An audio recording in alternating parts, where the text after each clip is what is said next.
Somewhere in eastern China, buried under rice fields and lake sediment for thousands of years, there are the remains of a city. Not a village, not a settlement, a city, with walls, with districts, with a water management system so sophisticated that engineers today still study it with genuine admiration. A city that existed before the Shang dynasty, before the Zhou, before any of the great dynasties that most people associate with ancient China. Before any of it, there were these people. And here is the thing that makes this genuinely strange. We don't know what they called themselves. We don't know what language they spoke. We don't know the name of a single person who lived there. No king, no priest, no farmer, nobody. They left behind no writing, no inscriptions, no records. Just the physical evidence of a civilization so organized, so hierarchical, so clearly intentional, that calling it anything less than a civilization feels like an understatement. And at the center of everything they left behind, jade. Enormous quantities of it. Carved with a precision that should not have been possible. Shaped into objects that carried clear symbolic meaning. Objects that appear in graves across a territory the size of a modern country. Whatever these people believed, whatever held their world together, jade was at the heart of it. Not gold, not bronze, jade. So who were they? How did they build what they built? And why did they vanish so completely that even their name didn't survive? That is the question we are going to spend the next stretch of time working through together. The site at the center of this story is called Liangzhu. That name comes from the modern Chinese village near where archaeologists first started digging. It is not what the people who lived there called their home. We have no idea what they called it. Liangzhu is just our label, our way of pointing at something that otherwise has no handle. The culture flourished roughly between 3300 and 2300 BCE. That puts it more than 5,000 years ago. Contemporary with the early phases of ancient Egypt, roughly parallel to the Sumerian city-states of Mesopotamia, and happening entirely independently of both of them. This was not a backwater. This was not a late arrival to the story of human civilization. This was one of the places where complex society was being invented from scratch, in real time, on its own terms. But here is where this story gets complicated in a way that makes it genuinely worth paying attention to. Liangzhu left no text. Everything we think we know about them comes from archaeology, from what the ground preserves and what it destroys, from the shapes of objects and the patterns of how they were arranged, from soil layers and pollen samples and the chemical signatures of ancient floods. Archaeology is an incredibly powerful tool. It can tell you that a society was stratified, that some people had vastly more than others, that objects moved across long distances, that a city was planned rather than grown. But it cannot tell you what people called their gods, or whether they had a word for love, or what a mother whispered to her child. The evidence has hard edges and real limits, and being honest about those limits is part of what makes this story worth trusting. What the evidence can tell us is already astonishing. We are talking about a walled city with an inner core and outer districts, surrounded by a hydraulic infrastructure, meaning a system of dams and channels and reservoirs that managed water across an area of almost 1,000 square kilometers. This was not accidental. This was not gradual. This required planning, coordination, labor mobilization on a scale that implies real political authority. Somebody was in charge. A lot of somebodies were taking orders. And the whole system worked reliably for somewhere around 1,000 years. Then it stopped. The city was abandoned. The culture disappeared from the archaeological record with a suddenness that raises its own questions. The jade stopped being made. The water system stopped being maintained. The people, whatever remained of them, scattered or transformed into something archaeologists classify differently. A civilization that had lasted a millennium was gone in what feels, by archaeological standards, like an eye blink. Why? That question has more than one answer depending on which researcher you ask, and we are going to get into all of it. Climate, floods, internal collapse, external pressure, all of these have been proposed and none of them fully close the case. But before we get to the end, we need to understand what was actually there. Because the scale of what Liangzhu built and organized and believed is the only way to make the disappearance feel as significant as it actually is. Before we go any further, quick thing if you're listening to this on Spotify. Thank you. Following the show there is free, it keeps the algorithm happy, and the link in the description also takes you to a version without ads and without background music, if that is your preference. It genuinely helps keep this going. And while I have your attention, drop a comment. Tell me where you are right now and what time it is. I read them, and it is always this strange, wonderful reminder that someone in Tokyo is listening at breakfast while someone in Toronto is listening at midnight.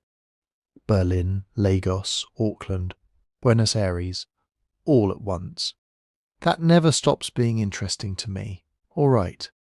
So, 5,000 years ago, in the waterlogged lowlands south of what is now the Yangtze River Delta, a society was building something remarkable. They had no metal tools, they had no writing system, they had no wheel, and somehow they quarried, transported and carved jade into objects of extraordinary complexity, laid out a city on a floodplain with geometric precision, and moved enough earth to bury the evidence for millennia. Let's figure out how. Picture the landscape first. Before the cities, before the rice fields, before the thousands of years of human reshaping that have turned this region into one of the most densely populated places on Earth, the lower Yangtze Basin was something close to a maze. A vast, interlocking system of rivers, lakes, shallow marshes, and tidal flats spreading out across the coastal plain of what is now eastern China, south of Shanghai, in the modern province of Zhejiang. The land did not have clean edges. It shifted seasonally between wet and wetter. The boundary between solid ground and open water was a negotiation, not a line. And that, counterintuitively, is exactly why people built something extraordinary here. Wetlands get dismissed. We associate them with difficulty, with insects, with terrain that resists the kind of neat organization humans prefer. But wetland environments, specifically the kind of productive mosaic you get at the junction of rivers and lakes and deltaic plains, are among the most resource-rich places a pre-industrial society could possibly inhabit. The water itself is a transportation network. No roads required. You move people, materials and food by boat, which is faster, cheaper in labour terms, and capable of carrying far more weight than anything you can drag across land. The lakes and channels are full of fish, year-round protein that does not require the investment of hunting large game across open terrain. The shallow margins produce reeds in enormous quantities, which means building material, which means boats, baskets, roofing, tools. The higher ground between the water bodies, slightly elevated, slightly drier, is ideal for something specific that we will come back to in detail. Wet rice cultivation, which produces more calories per unit of land than almost any other agricultural system humans have ever devised. So the lower Yangtze was not a difficult place to survive. It was, if you understood it, an extraordinarily generous one. The people who became Liangzhu culture understood it at a level that took centuries of accumulated knowledge to develop. But generous does not mean easy. The same hydrology that made this landscape productive also made it dangerous in ways that required an organized response rather than an individual one. The seasonal rains in this part of East Asia are not gentle.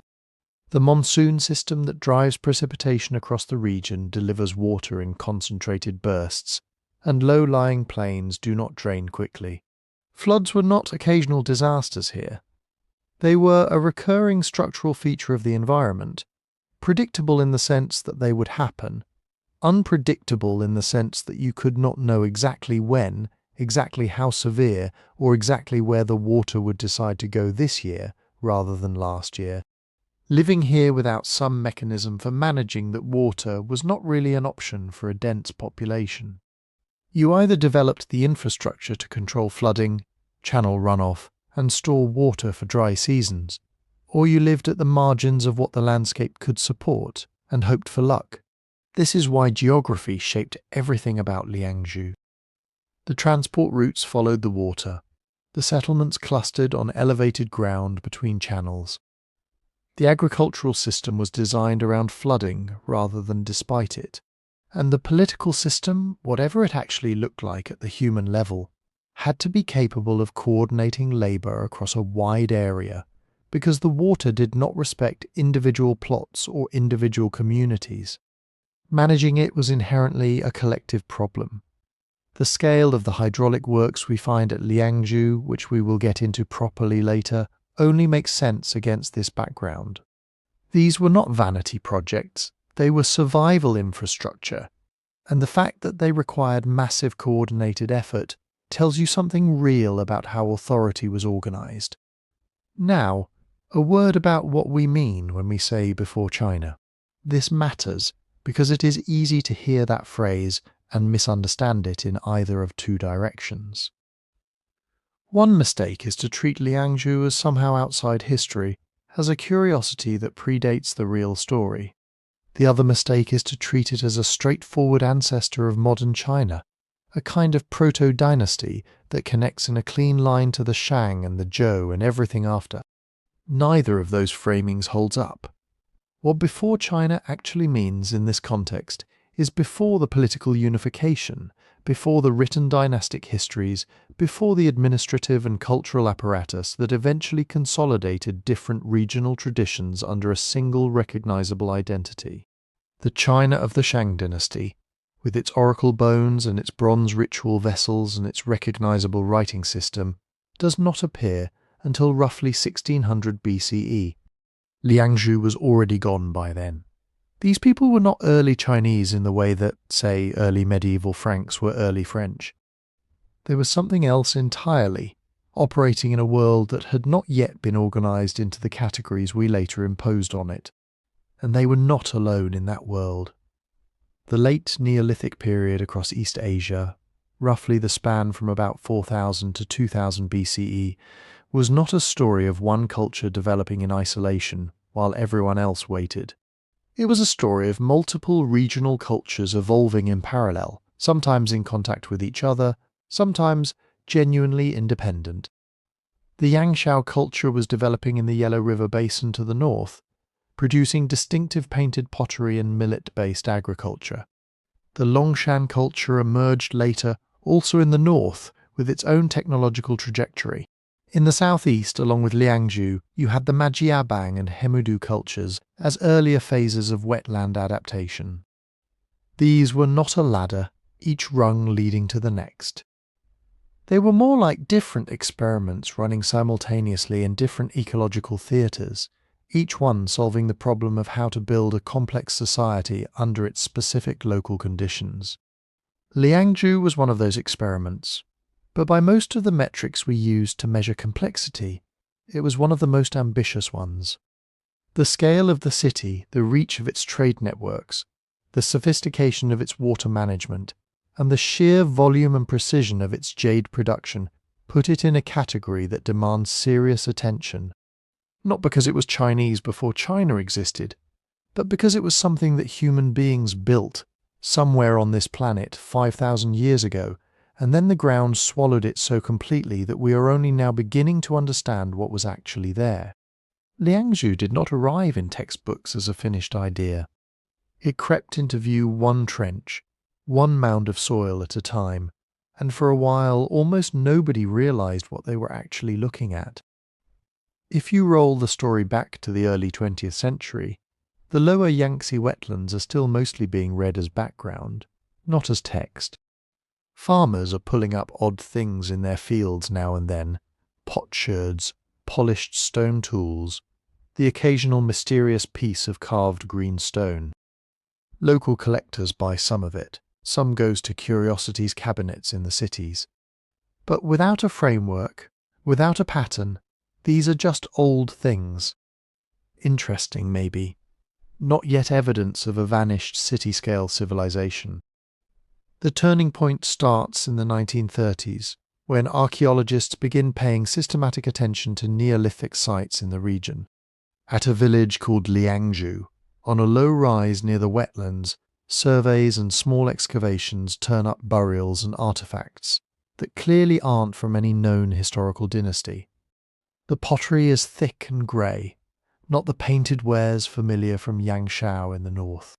The stone tools are finely ground and polished, and there are these strange heavy jade pieces by discs, cong tubes that don't quite fit the patterns known from later Chinese ritual bronzes, but feel oddly like their ancestors. Still, with only a few graves and scattered material, early researchers classify Liangzhu as one more local Neolithic culture layer among many.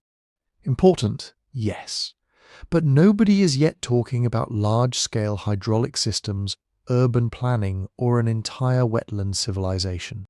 The data doesn't justify it, not yet. This is where it helps to understand how archaeologists decide that a culture exists in the first place. It's not a label you apply just because you like a site. It's a pattern recognition problem. They look at pottery first because pottery is everywhere and it breaks in ways that preserve evidence. The clay recipes, firing techniques, surface treatments, and shapes form a kind of fingerprint. If you see the same kinds of jars, bowls, and tripods made in the same way, showing up over and over across different sites, you're probably looking at people who learned from each other or bought from each other. Then they look at burial patterns. Are the dead flexed on their sides or laid out straight? Are there grave goods? Do some graves have far more and finer objects than others? Consistent habits around death are a strong marker of shared beliefs. Tools matter as well. The exact shapes of axes, adzes, knives, the way blades are hafted, the use of jade versus common stone, all of that speaks to a shared technological tradition. Finally, they map out settlement layouts. Where are the houses placed relative to each other? Are there defensive ditches or walls? Are there platforms, central spaces, zones that might have been reserved for elites or rituals? When pottery, burials, tools, and settlement forms all cluster together in a consistent package across multiple locations, archaeologists start using a cultural name as shorthand. Liangzhu becomes not just a village, but a cultural horizon. The big shift for Liangzhu comes in the second half of the 20th century and accelerates in the last few decades. More systematic surveys and rescue excavations, prompted by construction projects, dams, roads, and urban expansion, start turning up site after site across the lower Yangtze. The same grey-black pottery, the same style of polished stone and jade tools, the same bai and cong forms in burials, and increasingly the same kind of settlement positioning, slightly raised ground near ancient river channels and marsh edges. What looked like a local phenomenon begins to resolve into an entire network. Dozens, then hundreds of sites share that Liangzhu signature. Some are small hamlets, some are cemeteries. A few, as excavation scales up, reveal something else. Planned layouts, encircling earthworks, and around what we now call the Liangzhu core area, evidence of enormous hydraulic constructions. That's when interpretations start changing. This is not just a Neolithic culture in the narrow sense. This is a complex system that by many definitions crosses the line into early civilization. But to say any of that with a straight face, you have to know when it happened. Dating is where archaeology shifts from pattern spotting to chronology building, and it is rarely as simple as people in documentaries make it sound. The first layer of dating is relative. You build a stratigraphy, what lies above what. If a burial cuts through a house floor, the burial is younger. If flood sediments bury a settlement, the flood is later than the occupation. You compare these sequences across sites. Certain pottery styles appear below others consistently, so you know which is earlier. Over time, you can assemble a relative timeline of phases. This type of Liangzhu pottery belongs to an earlier stage, that Jade style to a later one. Then you push for absolute dates. Organic remains, charcoal from hearths, burned rice grains from storage pits, wooden stakes from dikes can be subjected to radiocarbon dating. The radioactive decay of carbon-14 gives you a date range in years before present, which you calibrate against known fluctuations in atmospheric carbon. No single radiocarbon date is perfect. Each one comes with error bars. So archaeologists collect many from multiple layers and multiple sites and look for coherent clusters. This is where Liangzhu's story sharpens. Radiocarbon dates from settlement layers, from rice paddies, from the great earthen dams and channels, all converge on a window roughly between 3,300 and 2,300 BCE. Cross-checks with other regional sequences, early and late Hemudu, Majiabang, and then later cultures like Qijia or Longshan further north, help anchor Liangzhu within the broader Neolithic puzzle of East Asia. The timelines line up in a way that suggests Liangzhu is late Neolithic, flourishing roughly 1,000 years before the earliest accepted Shang state in the north. But there's a missing piece that shapes how confidently anyone can claim to know what was actually going on. Writing, or rather, the lack of it. In later Chinese history, you can quote inscriptions. You can read oracle bones that say who made the sacrifice, what question they ask. You can identify kings by name, administrative offices, legal proclamations. At Liangzhu, nothing like that has shown up.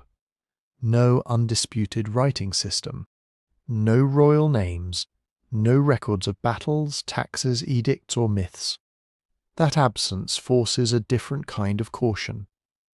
We can call the central site a city based on its scale, planning, and functions, but we cannot read what its inhabitants called it. We infer hierarchy from burial wealth and architecture, but we cannot know whether authority rested in a hereditary king, a council of lineages, a network of ritual specialists, or some mixture. We see vast waterworks and can reasonably speak of organised labour, but we do not have administrative tablets that spell out quotas. This gap created a lot of room for early misinterpretations. At first, some scholars saw Liangzhu jade simply as luxury objects from later, historically attested dynasties that had somehow migrated down into the ground by chance.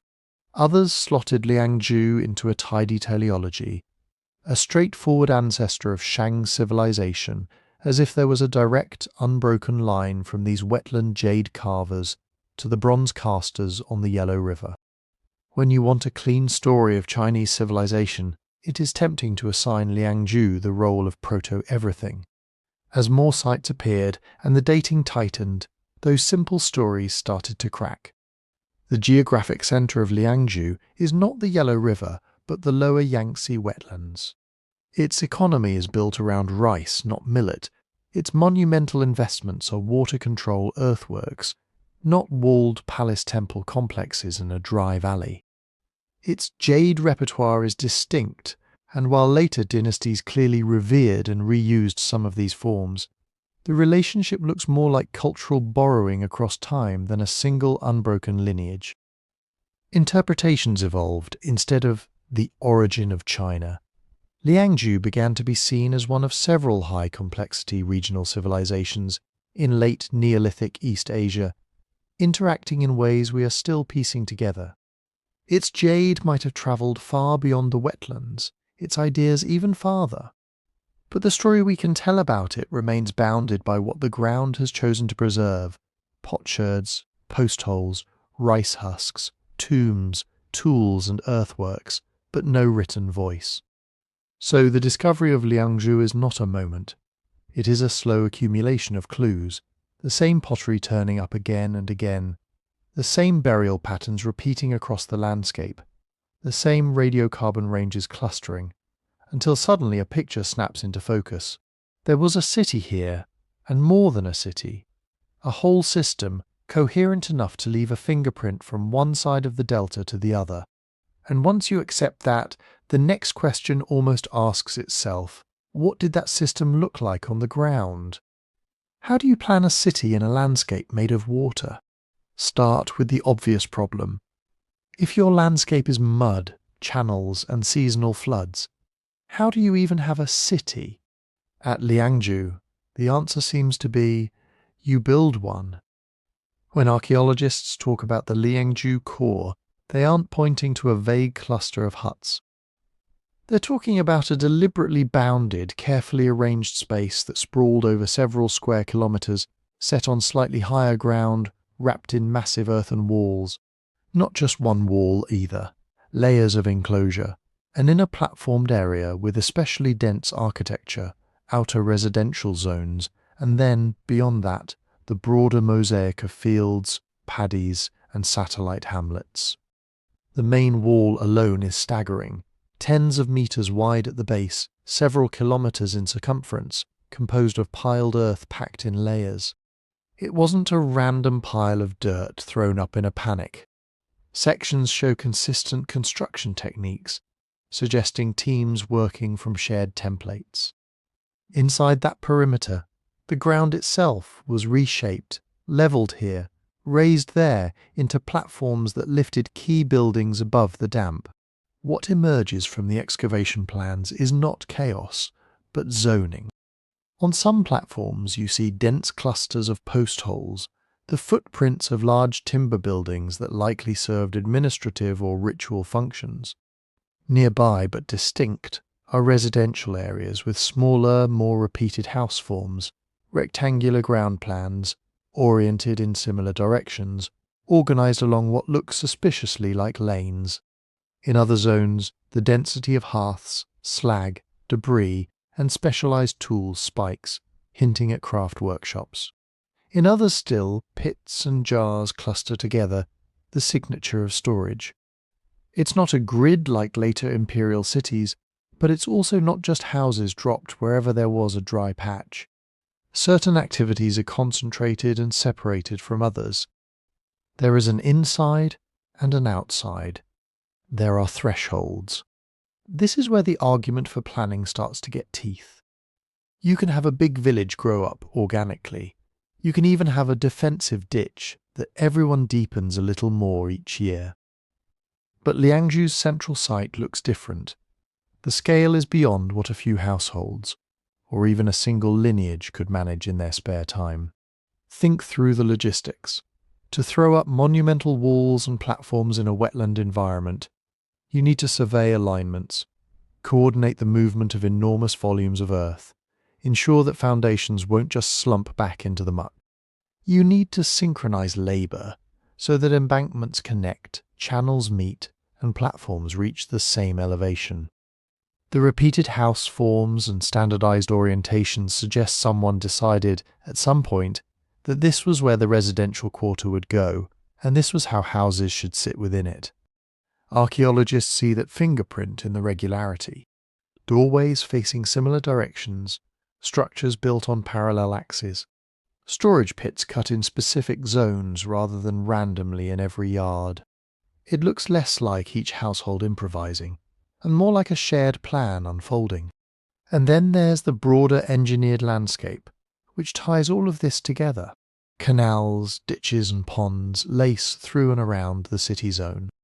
Some functioned clearly as drainage, keeping residential platforms dry. Others look navigable, at least by small boats. You can imagine daily movement not only along packed earth paths, but by water, people poled from outlying hamlets into the central area, cutting across fields and marshes, docking at the edges of the walled zone. Within the city, that watery infrastructure doubles as a circulation system. Goods, people, perhaps even ritual processions moving along prescribed routes in and out of gates, in and out of districts. When you superimpose the canals, the walls, the platforms and the house clusters, it stops looking like an accidental sprawl and starts looking like a designed organism. This is urbanism without stone, without writing, and without the kinds of palace ruins that grab headlines. Its monumentality is horizontal, sunk into earthworks and soil chemistry, rather than standing up in photogenic ruins. The absence of inscriptions here cuts both ways. On one hand, we can't point to a tablet that says, "In the reign of such and such lord, we ordered the construction of the eastern wall using 10,000 workers." On the other, the construction itself is the inscription. The earth is the record. Coordinated labour over years or decades implies some entity with the authority to mobilise people and resources.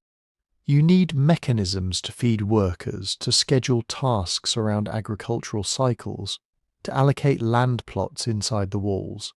That can be a king, a council of elders, temple managers, powerful clans. Archaeology can't yet say. But the existence of that kind of coordination is very hard to deny once you look at the scale and coherence of Liangzhu's core.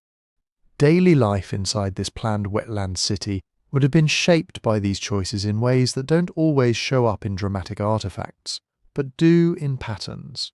Families lived in houses raised on platforms or stilts, negotiated narrow lanes that turned muddy in the rains, but drained into nearby ditches, heard the constant presence of water at the edges of their neighbourhoods. Children grew up threading paths between craft areas where jade was being ground, pottery was being fired, tools were being polished. Workers walked routine routes from their homes to the fields, from the fields to storage areas, from storage to distribution points closer to the inner zone. Food surplus likely moved along fixed channels too, literally. Rice from the paddies came in by boat or by shoulder load, passed into storage pits or granaries near the city, then redistributed. That flow of grain, tools and prestige goods across a space that had distinct production, storage and elite zones is exactly the sort of pattern that in other regions defines an urban centre. But were the people of Liangzhu living in a city in the way we use that word? This is where scholars part ways. If by city you mean a dense settlement with tens of thousands of people, clear administrative hierarchies, full-time craft specialists, and formal public spaces, the Liangzhu core seems to check quite a few boxes. Population estimates are always shaky, but the sheer scale of the enclosed area suggests at least several thousand inhabitants in and around the main centre, plus a surrounding halo of smaller communities plugged into its orbit. If by city you require written bureaucracy, standardized coinage, and monumental stone architecture, Liangzhu falls short. It's late Neolithic, not Bronze Age. Its tools are stone and jade. Its monuments are earth and water. Its records, if they existed at all, were probably perishable. Some researchers therefore prefer softer terms: large central settlement, regional centre, proto-urban complex. Others argue that hanging on to those labels just smuggles in a bias toward later, drier, bronze and brick civilizations. By Neolithic standards, especially in a wetland, the Liangzhu core looks like a city, a planned, hierarchical hub that reordered both landscape and society. What most agree on is that whatever label you choose, this wasn't just a big village that happened to sit by a river. The walls, platforms, canals, and patterned neighbourhoods say something new had crystallized in the lower Yangtze, an experiment in building dense, organised life on unstable ground. And at the heart of that experiment lay a deeper gamble, that people could not only live with water, but command it. To see how far they pushed that idea, you have to step outside the city walls, into the giant ring of dams and dikes that wrapped the whole system. Step outside those walls, and the scale of Liangzhu's ambition suddenly jumps. The earthworks don't stop at the city edge. They expand into an outer ring of dams, levees and reservoirs that, taken together, look less like a village's flood defences and more like a regional hydraulic system. Northwest of the core, archaeologists have mapped a series of massive embankments now known as the Tangshan and Mojioshan systems. On the ground, they're long, low ridges. On survey maps, they resolve into sweeping arcs and straight segments that link hills, cut across low-lying valleys, and crucially, stand at elevations that would have allowed them to hold back water. Some of these dams are hundreds of meters long, up to several meters high, with bases wide enough to have taken thousands of cubic meters of earth. Their alignments aren't random.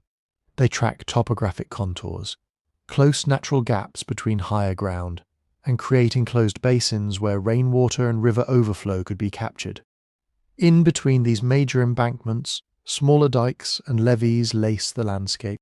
Here, a low ridge splits a valley, diverting flow to one side. There, a raised causeway doubles as both road and water barrier.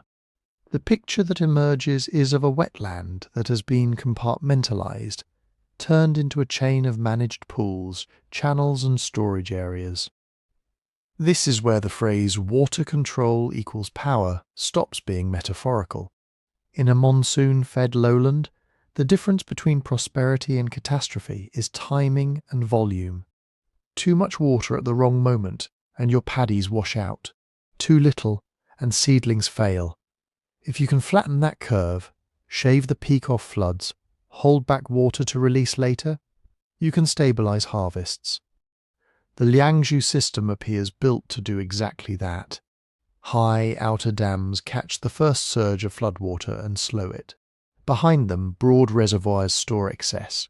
Controlled outlets, now eroded but inferred from gaps and channels, would have let water be bled out gradually into lower-lying paddies and canals around the central settlement. Think through what that means for power. If you live downstream of that dam, your livelihood now depends on decisions made upriver. When to open a gate, when to reinforce a weak spot, whose fields get priority water in a dry year. Control the water and you don't just protect fields, you become the arbiter of risk.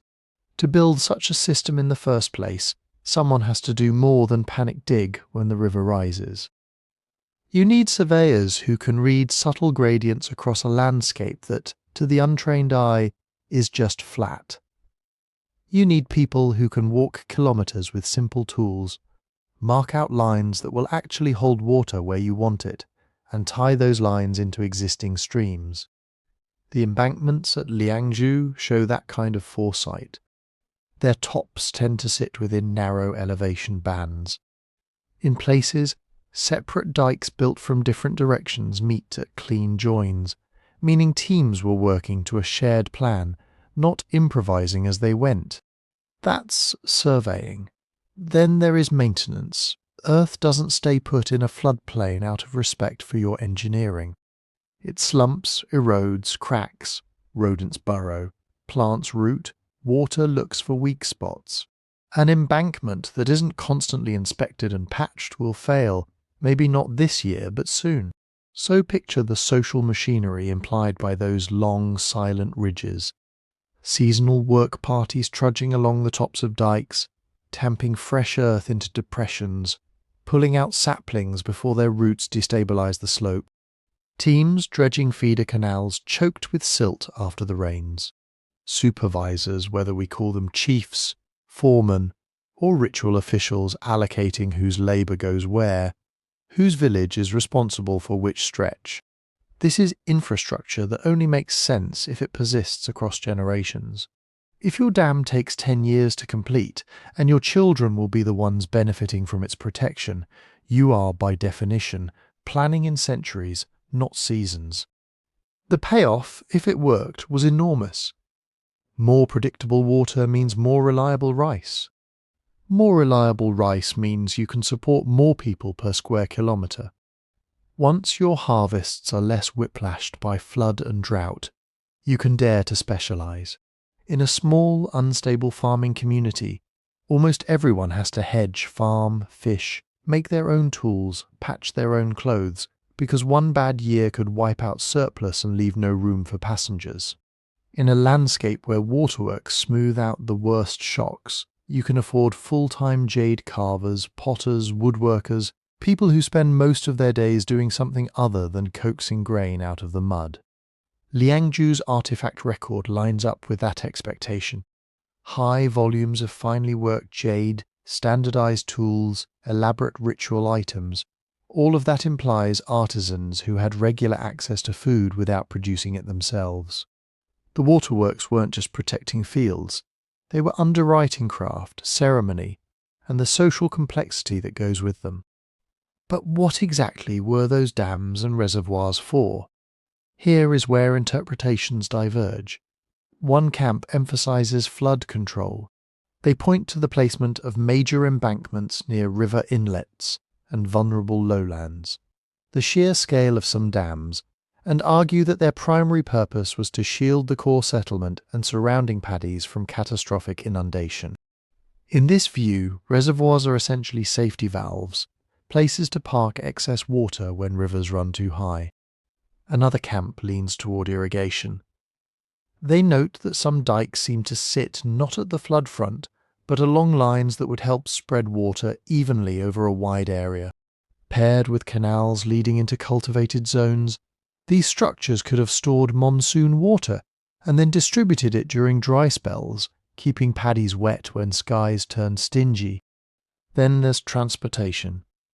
Many of the channels tied into this system are straight, relatively uniform in width, and link different parts of the basin in ways that make more sense for moving goods than for purely hydraulic efficiency.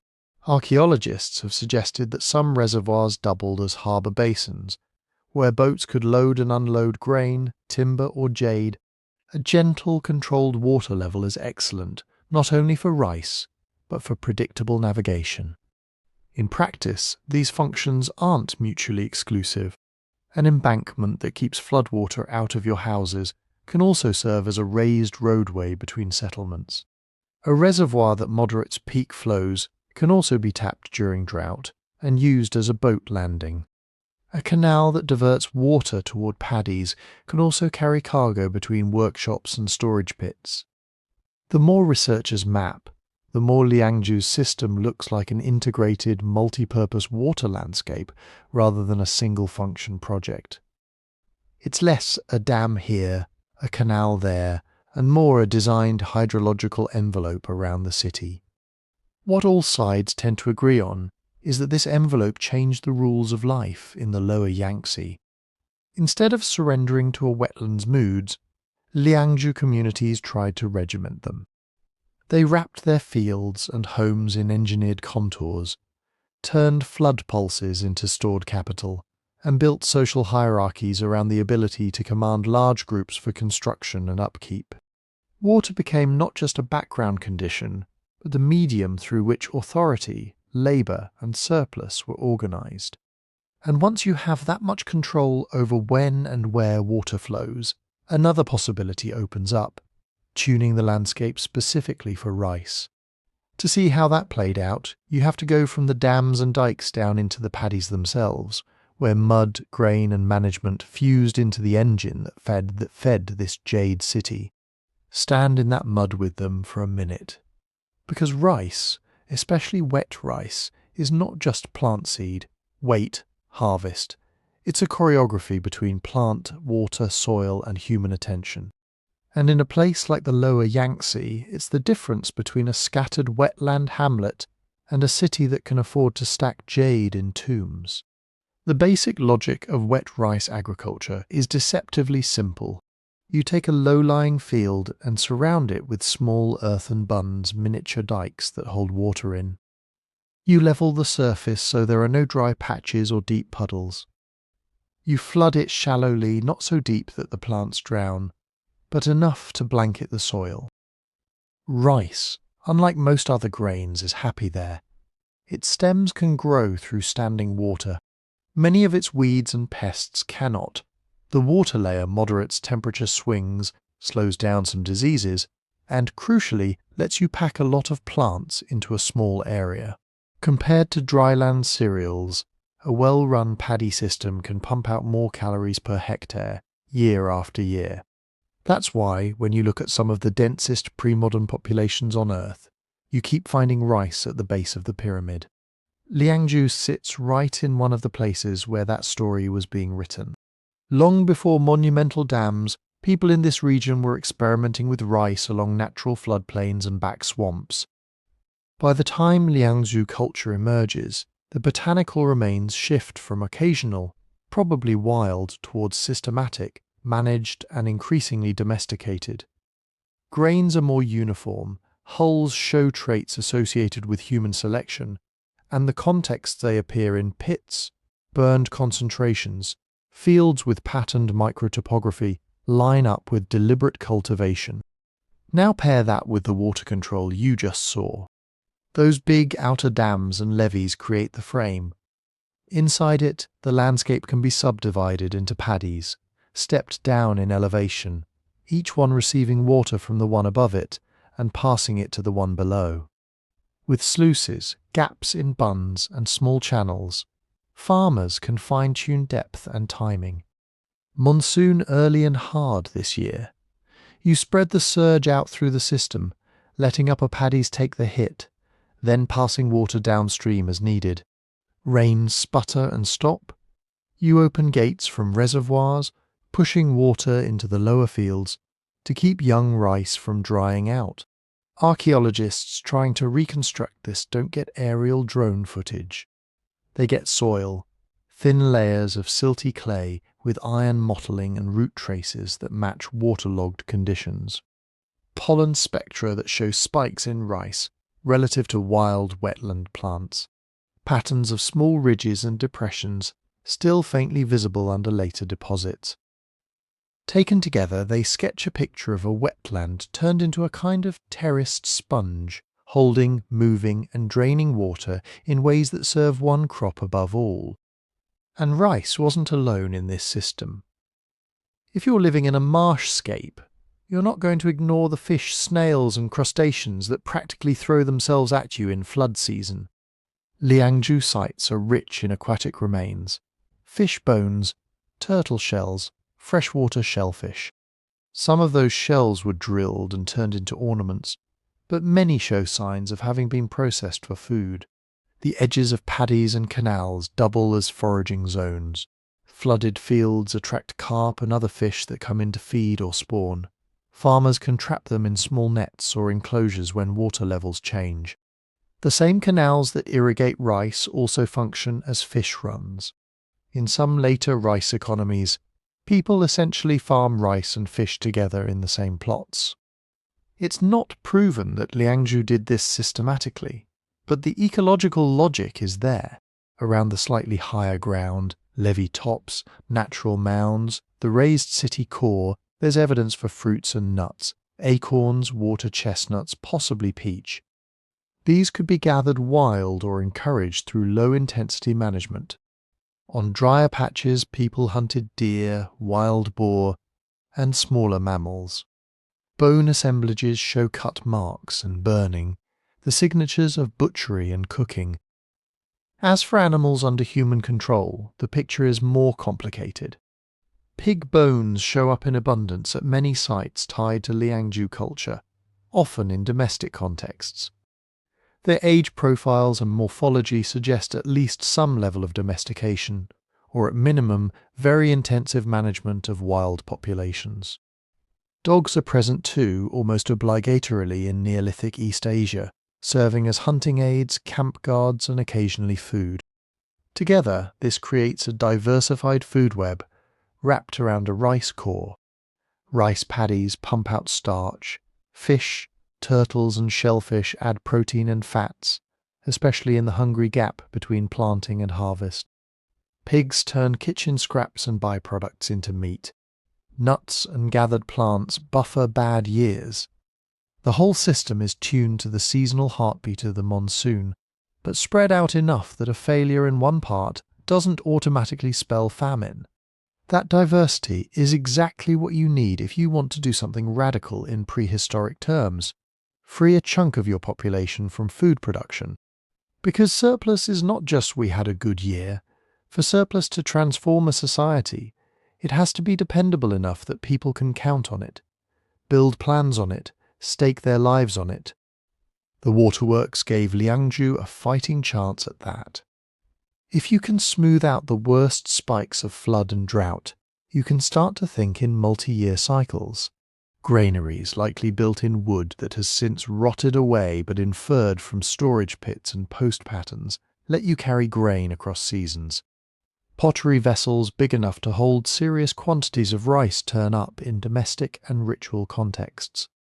Charred clumps of grain in some pits may be the remnants of stored food destroyed by fire or ritual burning. With stable calories flowing in, you can have people whose job is not to weed paddies, but to chip jade, cast and polish stone tools, weave textiles, coordinate labour, or perform rituals. Those jade discs and tubes don't appear out of thin air. They are the product of thousands of hours of grinding, drilling and polishing by specialists who need to eat every single day while producing objects that, from a strictly survivalist perspective, do nothing. The same goes for builders who lay out raised platforms, embankments and timber structures, and for the organisers who plan dams years in advance. All of them are riding on the back of the ricefish pig complex and the water regime that sustains it. But there's a catch. The very thing that makes wetlands so generous, their sensitivity to water also makes them treacherous. Rice is robust in some ways and fragile in others. It loves consistent shallow flooding, hates prolonged deep submergence at the wrong growth stage, and suffers if paddies dry out just as seedlings are establishing. One late-season cyclone that dumps too much water can rot grain in the ear. A levee breach upstream at the wrong moment can scour an entire field, leaving behind bare, nutrient-poor subsoil. A year when monsoon rains simply don't come on schedule forces hard choices, which plots get the last trickle from the reservoir and which are written off. Liangzhu's elaborate hydraulic shell was an attempt to shift those dice, but it couldn't remove risk. It just concentrated management. If your food comes mainly from a wild landscape, a bad flood might move the fish around and drown some plants, but the ecosystem as a whole absorbs the shock. When your calories are locked into grids of paddies, a failure in the water system can be all or nothing. The trade-off for high yields and dense populations is vulnerability, to infrastructure breakdown, to miscalculation, to climate swings just a little outside the historic norm. There are social trade-offs too. When some fields sit higher on the water ladder than others, literally upstream they have structural advantages. They get first access to water released from reservoirs, and they're slightly safer from deep floods if levees hold. Those are the fields you want to control if you're an emerging elite. Access to water and to the surplus it creates becomes a lever for hierarchy. Households who can count on irrigation in a dry year are better able to invest in long-term projects. Nicer houses, better tools, offerings for ancestors, patronage of artisans. Households at the margins, low-lying, last in line, dependent on trickle-down flows, live closer to the edge, even in good years. And when the whole system is this finely tuned, storms and floods are not just weather events. They are tests of the social order. If embankments fail, people will ask, who was in charge of maintenance? Why weren't they repaired? Why did that village get rescue labour and mine didn't? If, during a dry spell, certain paddies stay green because they had priority access to reservoir outlets, everyone can see who has pull and who doesn't. Living in a rich but fragile environment means living with that constant tension. On good years, the paddies shimmer, granaries fill, fish run thick in the canals, and the city's workshops hum. The same water that once threatened to drown everything has been disciplined into feeding tens of thousands. On bad years, when storms arrive off rhythm or rivers run too low, the brilliance of the system reveals its underside. The more you rely on engineered abundance, the harsher the crash when the engineering is outpaced by the climate. For a while, though, Liangzhu seemed to keep the balance. They turned swamp into surplus, and surplus into jade, ritual and rank. To see how deeply that surplus reshaped their world, you have to look at what they did with their most mysterious product, those pieces of polished green stone that, in Liangzhu hands, became more than jewellery. They became a kind of technology in their own right. Jade is a nightmare material. If you're used to thinking of stone tools as hit rock with other rock until sharp, jade laughs at you. Most of the Liangzhu pieces that we call jade are actually nephrite, a tough, fibrous silicate that ranks high on hardness scales and even higher on the will this waste my time index. You don't flake nephrite the way you do flint. Try to hit it and it tends to bruise, not break cleanly. Its internal structure is more like a mass of tangled fibres than a brittle glass. That's exactly why later cultures loved it for axes and blades. It doesn't shatter easily, it resists wear, and it's harder than most of the things you'd ever want to cut. Those same properties make it brutal to shape. To turn a raw jade cobble into a smooth, perfectly symmetrical disc or a square tube with a round hole, you can't rely on impact. You have to abrade it away, grain by grain. Imagine a jade worker's day. You start with a roughly shaped blank. Maybe someone upstream in the production chain has already knocked off the most awkward corners with harder stone hammers. But the real work is still ahead.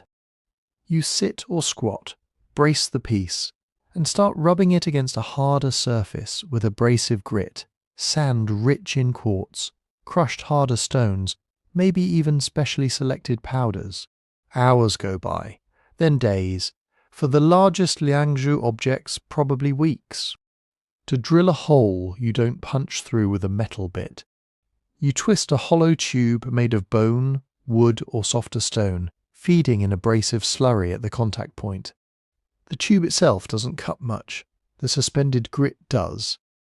It's like using liquid sandpaper powered by your wrists. As the slurry grinds, a cylindrical core slowly emerges from the other side. You clear it, freshen the abrasive, keep turning, over and over. Polishing is its own ordeal. You step down to finer and finer abrasives, working every surface until it reflects light smoothly. The high-gloss sheen on many Liangzhu pieces is not accidental. It's the accumulated product of thousands of repetitive strokes performed by people who knew exactly how much pressure, how much grit, and how much patience each stage demanded. None of this can happen in a vacuum. Jade workshops aren't just a person and a rock. They require infrastructure. You need steady access to abrasives. That means organized collection of sand and stone powders, sorting by grain size, maybe even controlling for mineral composition. You need water to make slurry, to cool surfaces, to wash away residue. In a city like Liangzhu, that likely means working close to canals or wells, or at least having someone hauling buckets. You need tools, drill tubes, cords if you're using a bow drill, grinding slabs, supports, containers for different grades of abrasive.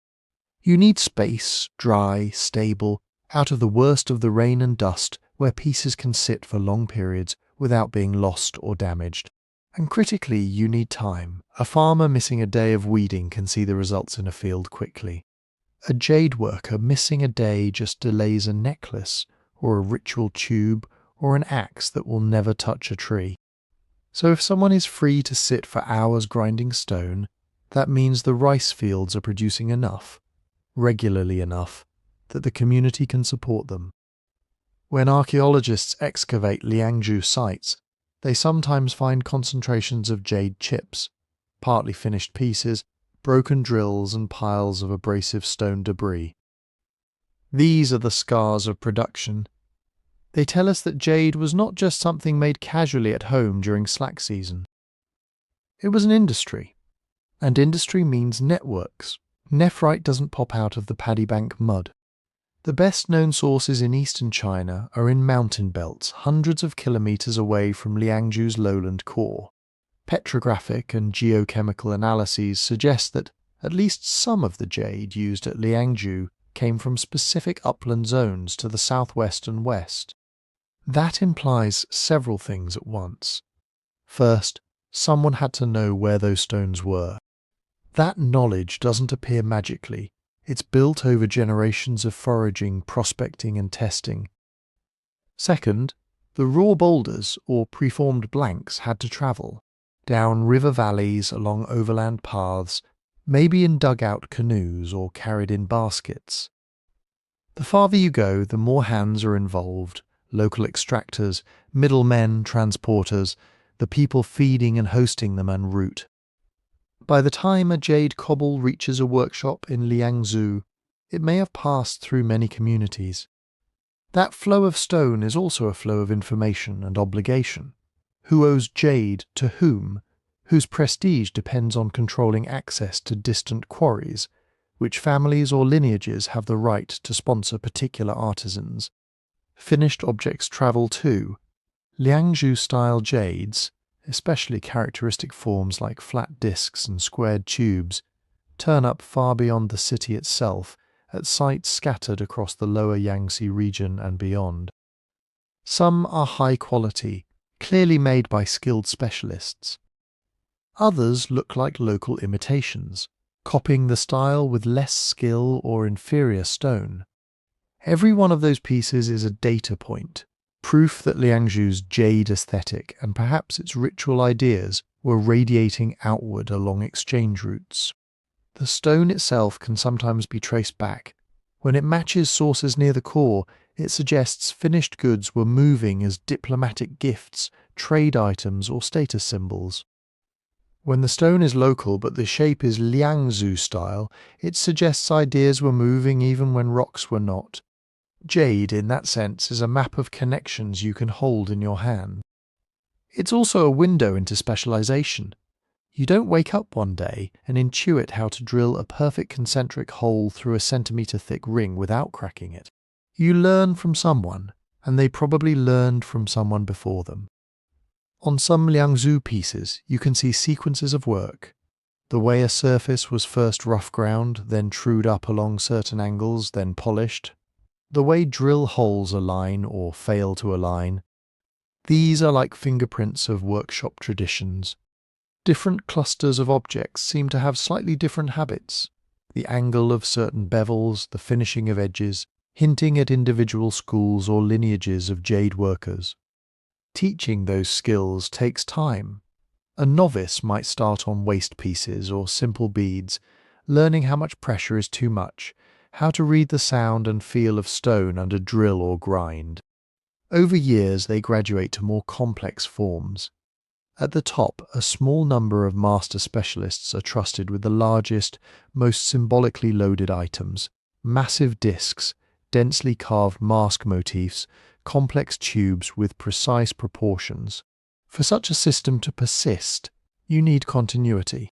That means stable enough food supplies, political backing, and cultural value that children can afford to spend youth apprenticed to stone rather than hoe.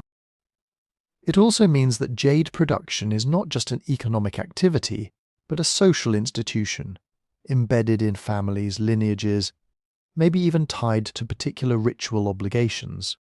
Within this jade universe, not all objects serve the same roles. Some are unapologetically functional. Jade or jade-like stone axes and adzes have polished blades and wear patterns that suggest real use, cutting, chopping, working wood. Nephrite's toughness makes it genuinely good for this. These tools might double as status markers. I can afford a jade axe, but they still cut trees. Others barely pretend to be useful. Oversized axes too big and thin to risk on a log. Discs with no cutting edges at all, just central holes and immaculate surfaces. Tubes that would make terrible containers, but perfect offerings. Many of these show little or no wear from everyday handling. Instead, they cluster in tombs, caches, or ritual pits. Their function is meaning. They operate as symbols of rank, of connection to ancestors or spirits, of participation in a shared cosmology. Owning them, displaying them, burying them with the dead are all ways of broadcasting position in a social order that is increasingly stratified. In that sense, jade at Liangzhu is not just treasure. It's a technology of power and memory. It encodes labour in its surfaces, every polished stroke a calorie burned by someone whose rice came from somewhere else. It encodes networks in its material, each piece a chunk of mountain carried across long distances. And it encodes learning in its forms, generations of trial and error, refined into standard designs that mean something to the people who see them. When you line up those discs and tubes, you're not just looking at pretty stones. You're looking at a system that turns surplus grain, river routes, mountain quarries, and human hands into solidified hierarchy. And the shapes themselves, the circles, the squares, the carved faces, hint that this wasn't random decoration. They were carving a worldview into the hardest material they could reliably work. To see that worldview, we have to look closely at two of their favourite forms. Let's start with the simplest looking one. A bai is just a flat disc of jade with a hole in the centre. At least that's what it looks like if you strip all the meaning off and describe it like a hardware part. But Liangzhu bai are not washers. They are large, carefully standardized circles, sometimes as broad as a person's torso, often polished to a soft, almost liquid shine. Their edges are usually even the central holes and not random. They tend to hit similar proportions from piece to piece. Some are razor thin, improbably delicate for stone. Others are thicker, a kind of jade donut you'd hesitate to even pick up without two hands. Cong are the other signature shape. Imagine taking a cylinder, drilling it through end to end, then squaring the outside, so what you get is a tube that is round inside and square outside. Stack several together, and you have a column of alternating circles and squares. Liangzhu Cong range from less than the length of your finger to objects almost as tall as a child, with walls so thin that you can see light blush through polished edges. Both forms existed elsewhere in Neolithic China, but at Liangzhu they become something else. They're bigger, more numerous, more precisely made. And, crucially, they're not random personal ornaments. At Liangzhu cemeteries, bai and cong cluster in high-status burials. The richest graves may have dozens, sometimes arranged around the body, under the head, stacked in careful groups. Poorer graves, if they have jade at all, might have a single small piece or none. So what are these things later? Chinese texts, written 2,000 years after Liangzhu vanished, spin a very tidy story. Discs, they say, belong to the heavens, tubes belong to the earth.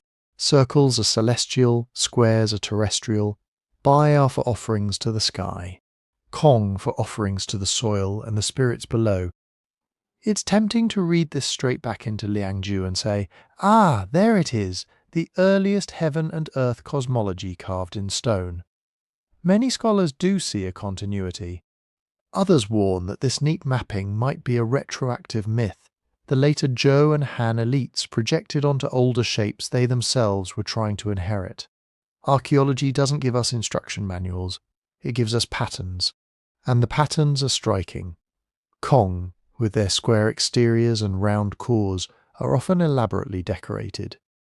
On the corners, on banded faces, you see recurring motifs, paired eyes, a kind of fanged mouth, curling brows or horns, sometimes stacked in tiers. The lines are geometric, almost abstract, but if you look at enough of them in sequence, a visual grammar emerges. Many researchers interpret these as stylized masks, part human, part animal, part something else. Some compare them to later Tawati monster masks on Shang bronzes, centrally placed eyes flanked by horns, jaws implied rather than fully shown. Others think they might represent specific spirit beings, clan emblems or mythic ancestors. Animals sneak in too.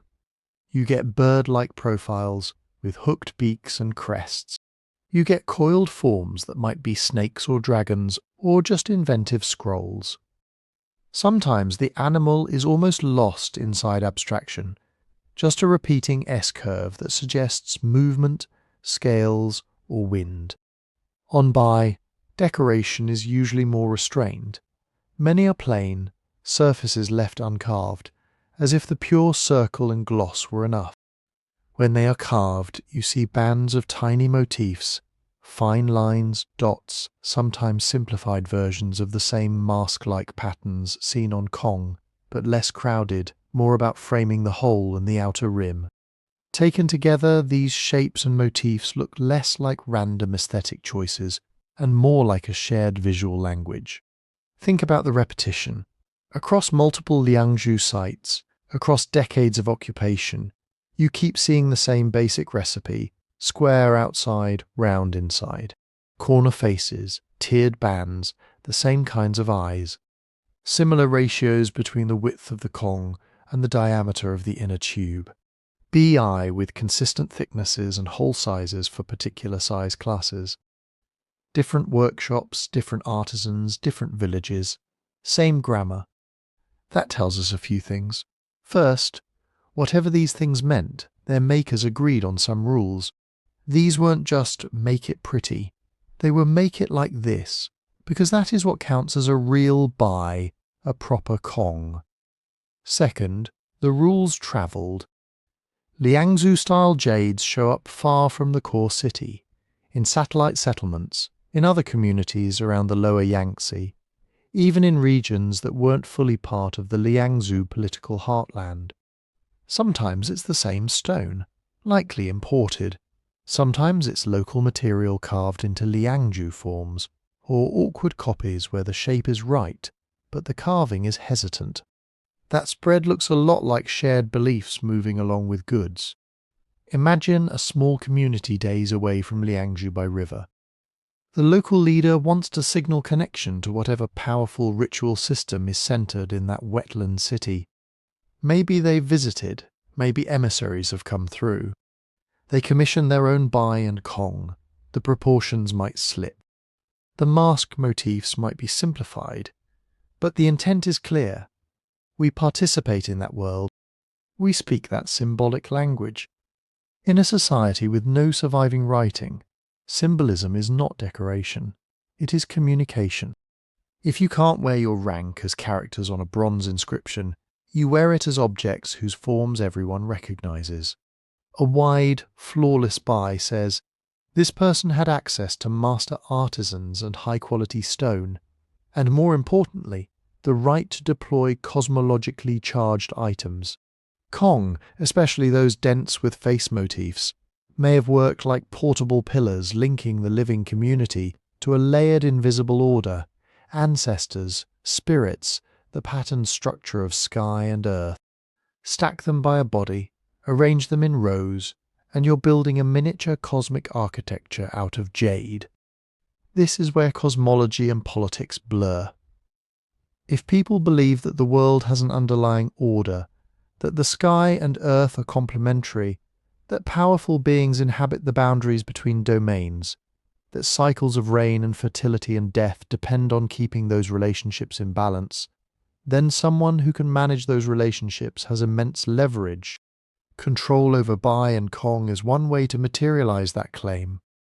Not everyone can sacrifice a perfect disk to the heavens, or bury a stack of cong to anchor a lineage dead. Not everyone can commission pieces dense with the right faces. Excavations show a steep gradient. A few tombs awash in jade, many with modest sets, vast numbers with none at all. The symbolism becomes self-reinforcing. The more jade you control, the more ceremonies you can host. The more ceremonies you host, the more you look like the person who keeps the world running properly. Rice growing, floods timed, ancestors appeased. The more people believe that, the more willing they are to send you grain, labour and loyalty, allowing you to commission even more jade. And because the beliefs are encoded in standardised, repeatable forms, they can extend far beyond any single village. A community that shares the same basic reading of circles and squares, masks and animals, can recognise authority at a glance, even if they don't share daily life. That's the core reason bai and cong matter so much for understanding Liangzhu. They are not just luxury objects. They're evidence that this was a culture thinking in large, abstract terms, about the structure of the world, about invisible forces, about how human authority plugs into those forces. When you see a tomb where the dead are literally framed by circles and squares, by stacked tubes and encircling discs, you're looking at more than wealth. You're seeing a claim carved in stone. This person, this lineage, This community sits at a meaningful node in the cosmos. Without texts, we can't translate the full sentence. But the grammar is there, in the consistency, in the motifs, in where the jade appears and where it doesn't. To see how that grammar ties directly into power, who got to wield it, who lay beneath it, we have to follow the jade into the graves themselves. If you lay out all the Liangzhu burials on a table, on paper, at least you don't see a flat community. You see a cliff. At one end are graves that are little more than shallow pits. A body, maybe a few pottery vessels, sometimes a stone tool or two. Jade, if it appears at all, is a single small piece, a bead, a thin ring, a modest, undecorated pendant. Then, all the way at the other end, you hit tombs like a wall, large rectangular pits cut carefully into the ground, wood-lined chambers, multiple compartments, coffins surrounded by arranged offerings, and jade. Not a piece here or there, but caches, piles. Dozens of bai and cong, stacked like plates, nested, propped at the head, boxed by the feet. In a few cases, over 300 jade objects buried with a single individual. This isn't a gentle curve from poor to rich. It's a staircase with big missing middle steps. Archaeologists sometimes talk about wealth differentiation, like they're reading off a spreadsheet. But when you translate that back into human lives, it means this. Some people in Liangzhu died wrapped in a world of stone that other people would never touch, not once, in their entire existence. Take Yaoshan, one of the key Liangzhu cemeteries. At the top of its burial mound lies a single tomb, often identified as M12. It's not gigantic by Egyptian or Mayan standards, but in Neolithic China it's a statement. The coffin area is lined. The layout is deliberate. The person inside, probably male, based on the bones we have, though preservation is spotty, is accompanied by a flood of jade, bai, cong, bracelets, pendants, ceremonial axes. Below that top tomb, on lower terraces of the same mound, there are other burials. They have jade too, sometimes quite a lot, but never as much, never as fine. Go further out to smaller cemeteries around the city, and the jade thins. Go out again into some rural villages contemporaneous with Liangzhu, and you hit communities where most graves have none at all. One mound, one apex grave. Then descending tiers of access to the same symbolic kit. It starts to look less like random variation and more like a social diagram built into the landscape. What does it take to put 300 pieces of finely worked jade into the ground and walk away? Start with the raw material. High-quality nephrite doesn't come from the wetlands around Liangzhu. It comes from distant mountains, probably hundreds, maybe more than 1,000 kilometers away. Someone had to organize expeditions or long-distance trade or both to keep that material flowing. Then, factor in the labor. These are not quick carvings. Shaping, drilling, smoothing and polishing hard jade with Neolithic tools takes an absurd amount of time. We're talking hundreds, sometimes thousands of hours per large piece. Multiply that by the contents of a rich tomb, and you're looking at entire lifetimes of specialized work embodied in one burial. If a single grave can swallow that much jade, that much labor, and still have the living shrug and say, yes, that is appropriate, it tells us something brutal and simple. The people at the top of Liangzhu society had a level of control over resources and over other people's time that most of their contemporaries did not. You don't accidentally end up with that kind of concentration. There are a few broad ways archaeologists imagine it might have worked. One possibility is a classic chiefdom, a paramount leader, maybe a small cluster of elite families, sitting at the center of a web of obligations. They coordinate irrigation, defend the settlement, host the big rituals. In return, villages send them grain, labor, maybe young people for service. The elite then recycle some of this surplus back out in feasts and gifts, cementing loyalty. The jades in the big tombs could be the frozen residue of that system. Each by not just a pretty object, but a token of past alliances, tributes from subordinate lineages, spoils from successful negotiations, the material proof of favours owed and returned. Another model emphasises religious specialists. Think of a priestly stratum rather than a single secular king. In this view, what sets the top tombs apart is not just wealth, but ritual authority. The people buried there might have been the ones who performed the central ceremonies that kept heaven and earth in balance, who interpreted omens, who managed the calendar, who decided when to flood the fields and when to hold them back. If jade, bai and cong are the key tools of that cosmology, then restricting their production and use becomes a way of monopolizing contact with the powers that matter. Control the objects, control the rituals, control the rituals, control the story everyone tells about why the world is the way it is and who is allowed to tinker with it. Or you can imagine a coalition scenario. Instead of a single dominating house, there are several influential lineages, each anchoring part of the city, each with its own mound, its own set of jade-rich tombs. They cooperate when facing outside threats, compete quietly in grandeur and generosity, marry into each other's families to manage tension. In that case, the densest jade burials might mark moments when one lineage briefly gained the upper hand, or times when rival leaders tried to outdo each other in death as much as in life. Those are models, not certainties. The bones themselves don't come with job titles. But however you slice it, the inequality was real, and it had to be maintained. Belief is one way. If most people genuinely think that the cosmos only runs properly when a particular lineage uses a particular set of jades in the right sequence at the right times, then handing over grain and labour to those people feels less like exploitation and more like insurance. You're not just feeding a chief, you're feeding the person who makes sure the rice comes up and the river stays in its banks. Redistribution is another: big feasts, public rituals, seasonal gatherings, moments when elites take in surplus from many households and then send part of it back out in food, drink, and small prestige items. Archaeologists see hints of this in large communal structures and in feasting debris near elite areas. If you go home from the festival full, wearing a new ornament, with the sense that your village was recognized and honored, you're more likely to accept the overall deal, even if the jade never stays with you. Marriage and alliance tie it all together.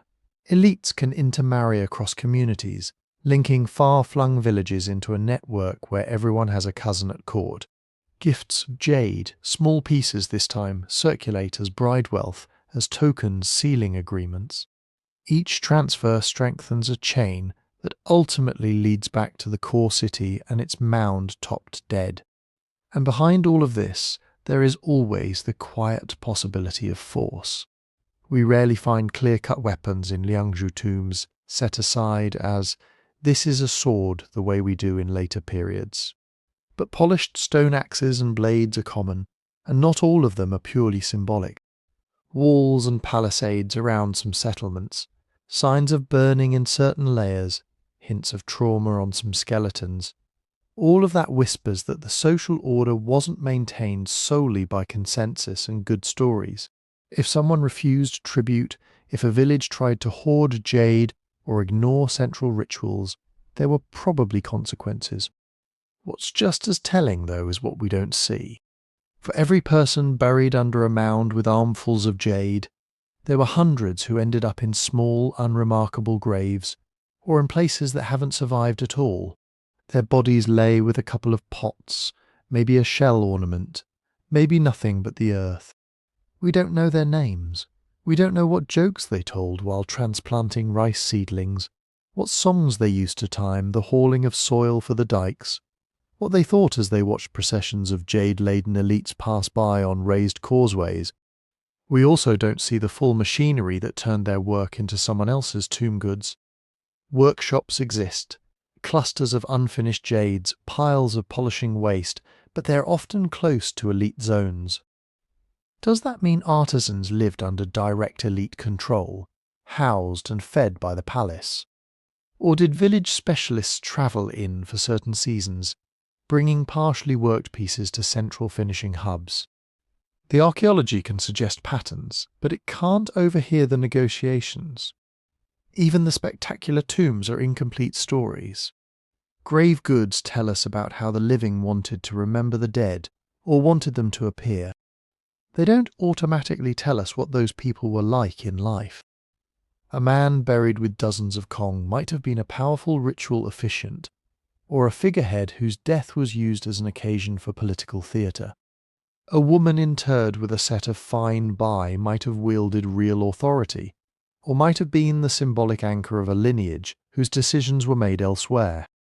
We also have to factor in erosion, looting, simple bad luck. Some cemeteries have been ploughed, others flooded, others scraped away by modern construction. For every carefully recorded elite burial, there may have been others entirely erased. For every humble grave we excavate, there might be a cluster missing that would have rounded out our picture of the middle we barely see. So when we say Liangzhu was stratified, we're collapsing a messy, lived reality into a blunt term. What we can say with some confidence is that in this city of wetlands and walls, a small fraction of people had access to stunning quantities of jade and to the rituals that gave that jade meaning. Their deaths mobilized enormous labor and resources. Their tombs sit on higher ground, literally above other burials, sometimes above entire neighborhoods. The rest of the population built the dikes, tended the paddies, carried the stones, carved and polished and hauled. Their fingerprints are all over the jades, but their own graves are almost bare. To see how those unequal relationships extended beyond the city to villages upriver, to communities on distant shores, to people who never saw Liangzhu but still buried their dead with its signature shapes, we have to step outside the tombs and follow the jade along the waterways. Follow the jade and the map changes. On a modern political map, Liangzhu sits in the lower Yangtze region, snug against the coast of eastern China. On a Liangzhu map, if they'd ever drawn one, it would look more like a spiderweb of rivers, lakes, tidal inlets, and low passes threading inland between mountain blocks. Because jade doesn't float, the most likely sources for Liangzhu's fine greenish-white nephrite are far from the rice fields and canals of the Taihu Basin. Candidates include river-worn boulders and mountain deposits to the west and northwest, way up in what's now Anhui, or further along the Yangtze corridors. There are long debates about exact quarry sites, but one thing is clear: that stone had a journey. Imagine a piece of raw jade as a kind of archaeological GPS tag. We find Liangzhu-style bai and cong, all close cousins, not just in the core city but scattered across a broad swath of eastern China.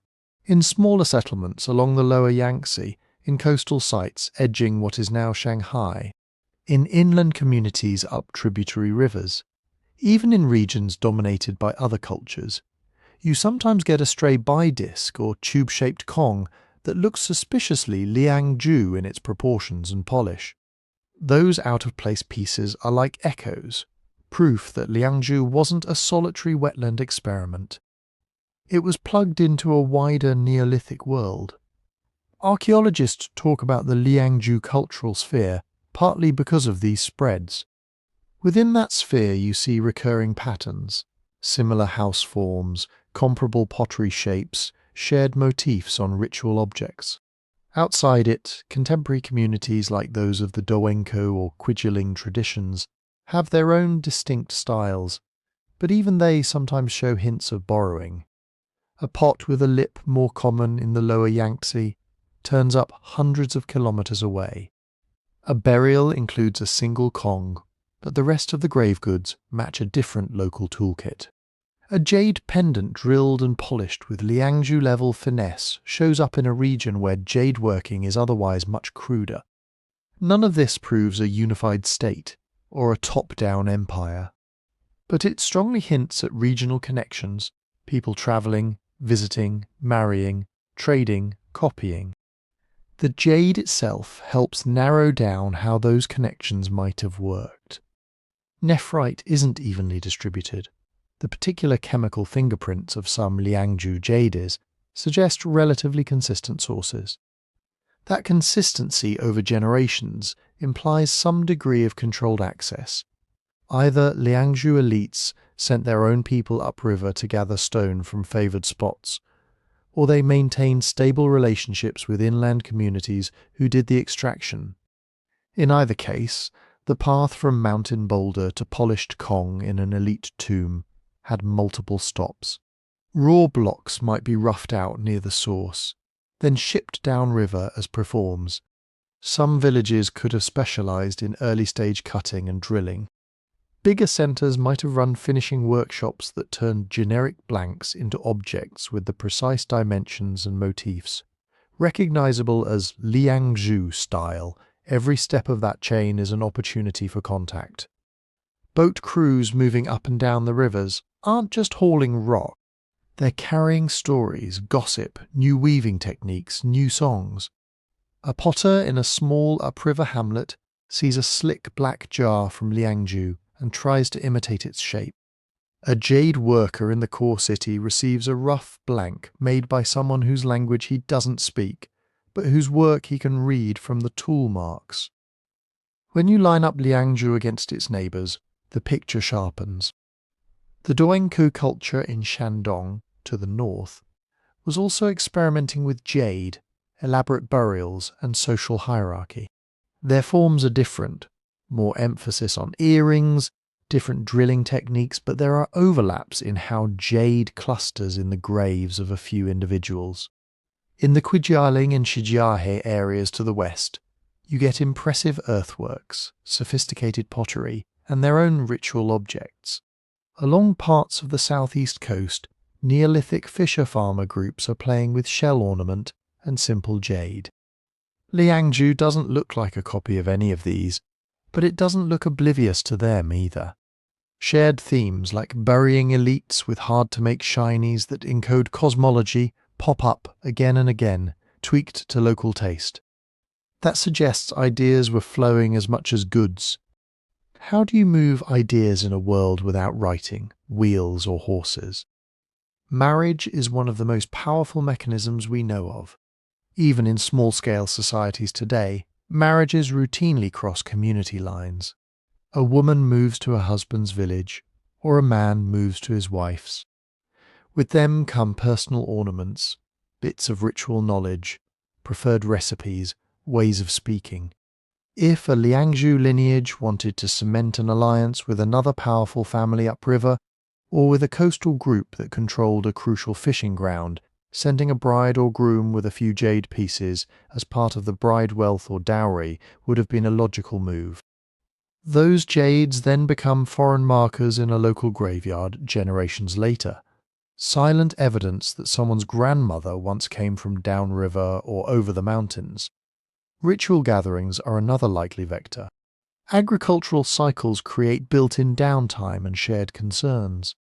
The flood season, the harvest, the turning of the year, perfect excuses to convene large groups. Liangzhu's monumental platforms and broad open spaces look tailor-made for periodic festivals. It's easy to imagine boats converging on the city from scattered villages and satellite settlements, people arriving with baskets of grain, bundles of reeds, maybe a few prized shells or feathers not available locally. At those gatherings, rituals centered on bai and cong could have been performed in full public view. Visiting leaders watch, learn, maybe receive a small jade as a token of participation. They return home and adapt what they've seen to their own traditions. Over time, this process can produce a patchwork of regional rites, similar structures, different local flavors. The shared Liangzhu look of certain objects might reflect a kind of ritual franchise system, where central elites maintain prestige by being recognized as the keepers of the right style. Contact of this sort tends to bring prosperity. If you're plugged into a network, you have more options when the harvest is bad. You can call in favors, trade surplus in one commodity for a shortage in another, get access to exotic materials that bolster your status. A village allied to Liangzhu might gain access to better tools or find its own products. Salt, timber, fish, stone suddenly in demand.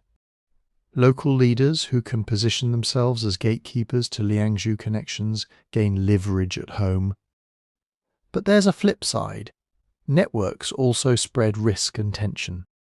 If Jade is the key to ritual legitimacy, and only certain groups can get the real stuff from Liangzhu-linked supply chains, then communities left on the margins might feel pressure to break in, or to challenge the system with their own sacred stones.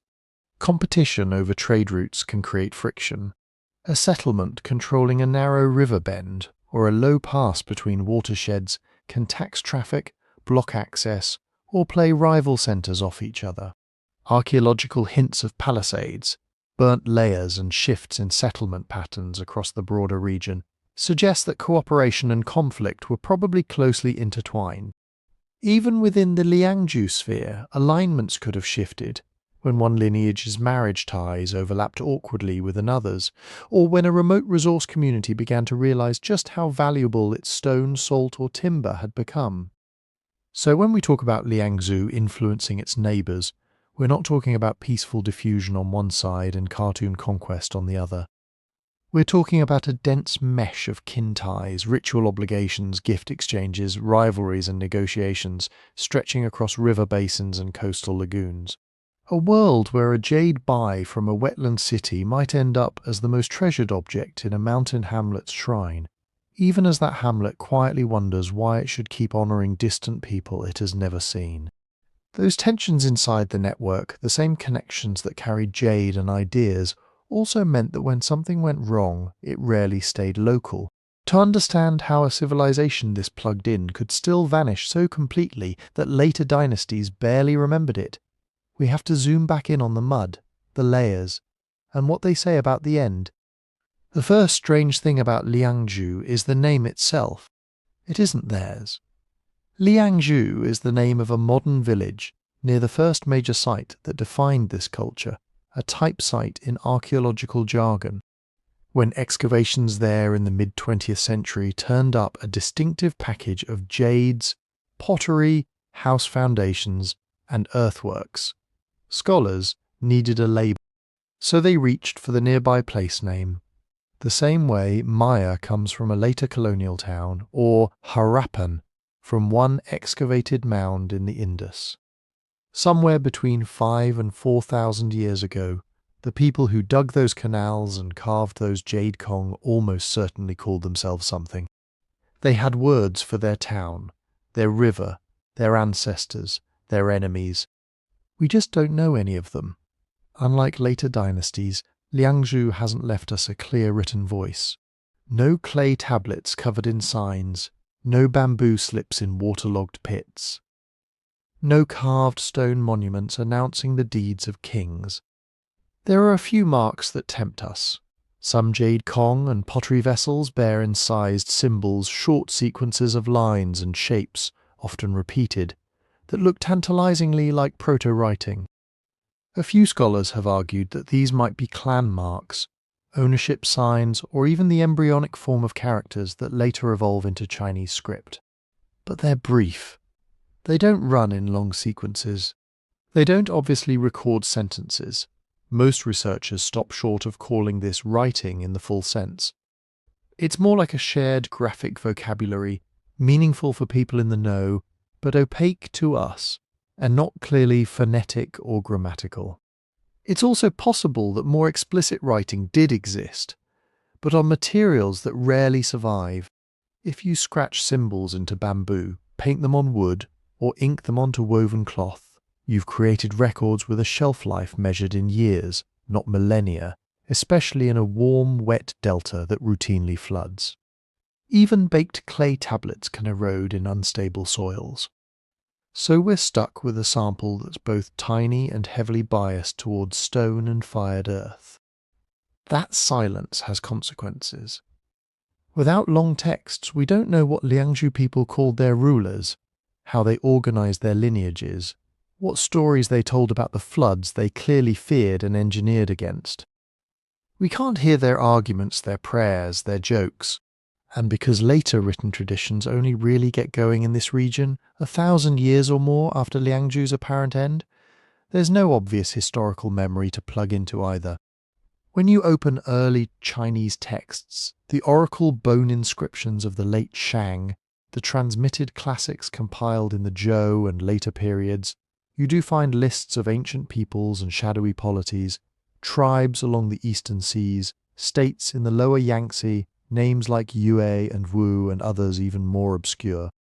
It's tempting to point to those and say, aha, this must be Liangzhu remembered under another label.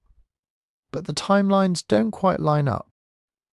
By the time those texts were written, whole cycles of cultural change had rolled through the lower Yangtze. New ceramics, new burial customs, new settlement patterns. Liangzhu's great platforms were already old ruins, if they were visible at all. Historical traditions are also messy. They fold different groups together, downgrade enemies to barbarians, elevate allies into noble ancestors. Names shift, expand and contract. You, for example, can mean specific coastal groups in one context and a kind of catch-all those people down there in another. So, if any distant echo of Liangzhu survived in oral traditions that eventually filtered into later texts, it's been thoroughly blurred, spliced and renamed. It's like trying to reconstruct a vanished language from a couple of loan words hiding in modern slang. Without texts, identity has to be reconstructed from other things. From the way houses are laid out in neat rows along raised causeways. From the consistent forms of pottery, thin, dark, burnished jars, with certain rims that show up again and again in the same river basins. From the shapes and finishing techniques of Jade and cong that follow strict proportions, as if guided by rules everyone understood but nobody wrote down for us. You can think of these as a kind of material accent. Liangzhu sounds like something in the archaeological record, even if we can't hear the actual words. The combination of wetland engineering, rice agriculture, and jade-saturated ritual practice forms a recognizable package, a cultural fingerprint. Ritual gives us more clues. The clustering of jade in certain graves, the pairing of bai and cong, the way altars and platforms sit in relation to water control features, these patterns hint at shared cosmology. Maybe different villages along the canals argued about who descended from which ancestor, or which lineage owned which stretch of paddy. But when it came to burying their big men and women with specific jade sets and orienting the tombs just so, they were clearly drawing from the same rulebook. Infrastructure is another axis of identity. To maintain dikes, levees and canal gates year after year, different communities have to coordinate. Someone decides who brings how many people for repair work, who gets first access to the drained fields, who has the authority to close a gate in flood season, even if it drowns one hamlet to save another. The fact that we see large integrated waterworks across the Liangzhu core suggests more than a loose cluster of unrelated villages. It suggests some form of regional framework, whether we want to call it a chiefdom, an early state, or something in between, held together by shared investment in that engineered landscape. So even without a name, we can point to a pattern of life, a set of choices repeated over generations. That's identity too. Then comes the hardest part, ending the story. When archaeologists peel back the layers at Liangzhu sites, they see something that doesn't quite fit our usual narratives. In some core areas, the shift is abrupt. Above levels packed with fine jades, polished black pottery, and evidence of intensive rice cultivation, you suddenly get flood deposits, thick slabs of sterile clay, silt and sand dumped by high-energy water. On top of that, simpler occupations, or sometimes nothing at all for a long stretch. In other places across the wider sphere, the picture looks more gradual. Jade becomes rarer, pottery styles change, settlement patterns shift towards slightly higher ground or different parts of the basin.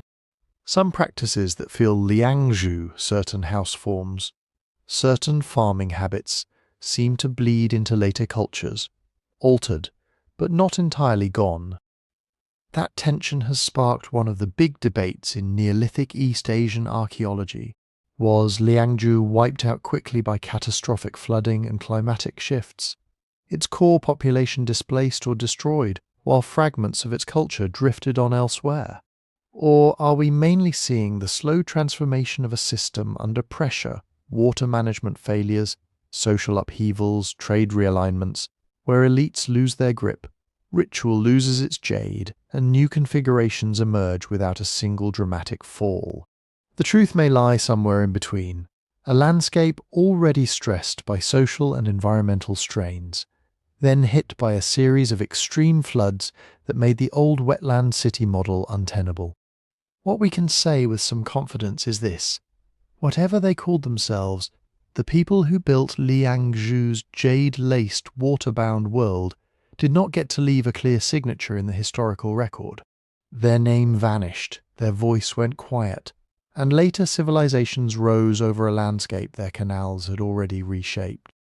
To figure out how that silence happened, how an organized, networked, technically skilled society can disappear so thoroughly, we have to go back to the layers of mud, the chemistry of ancient rains, and the fragile bargains any wetland civilization makes with water. If you want to know how a story ends when no one bothered to write the last chapter, you read the binding. For Liangzhu, that binding is sediment across the core sites. There's a recurring sequence that makes archaeologists sit up. You're digging through layers that scream high organization, dense house foundations, neatly laid floors, hearths, storage pits, post holes that line up as if someone had a measuring cord. You get concentrations of rice phytoliths and husk impressions, evidence of intensive processing. You get the full ritual kit: bai, cong, plaques, finely drilled tubes, all in carefully arranged graves. Then, without any neat transitional buffer, the texture changes. Instead of trampled living surfaces, you hit thick, structureless bands of clay and silt, often with coarse sand lenses and occasional rounded pebbles. No post holes, no hearths, no pottery in primary position. Just water-laid material, dumped fast and without regard for whatever was underneath it. It's like the city skipped a beat. In some areas around the big platforms and elite cemeteries, you even get multiple flood packages stacked like a grim layer cake: occupation, flood, brief reoccupation, or use as a surface, flood again. Each pulse blurs the old ground plan a little more, until the original architecture is effectively entombed under alluvium that looks, on the face of it, like disruption. People don't build stilted houses and elevated causeways so they can live under 1/2 metre of sterile clay. But sediment alone doesn't tell you whether you're looking at sudden collapse, organised retreat, or a long, reluctant migration inland. So archaeologists go hunting for patterns above and around those muddy lines. One clue is what's missing.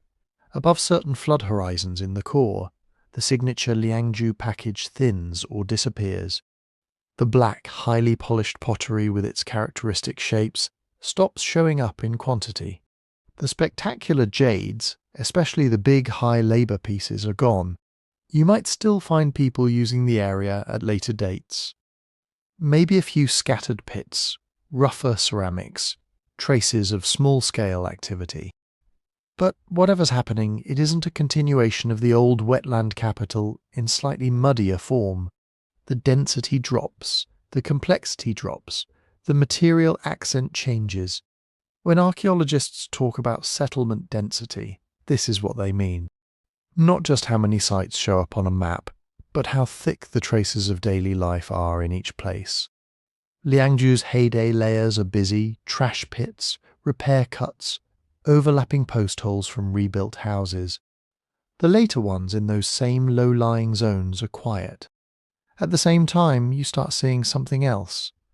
More sites on slightly higher ground at the edges of the old heartland and in adjoining basins.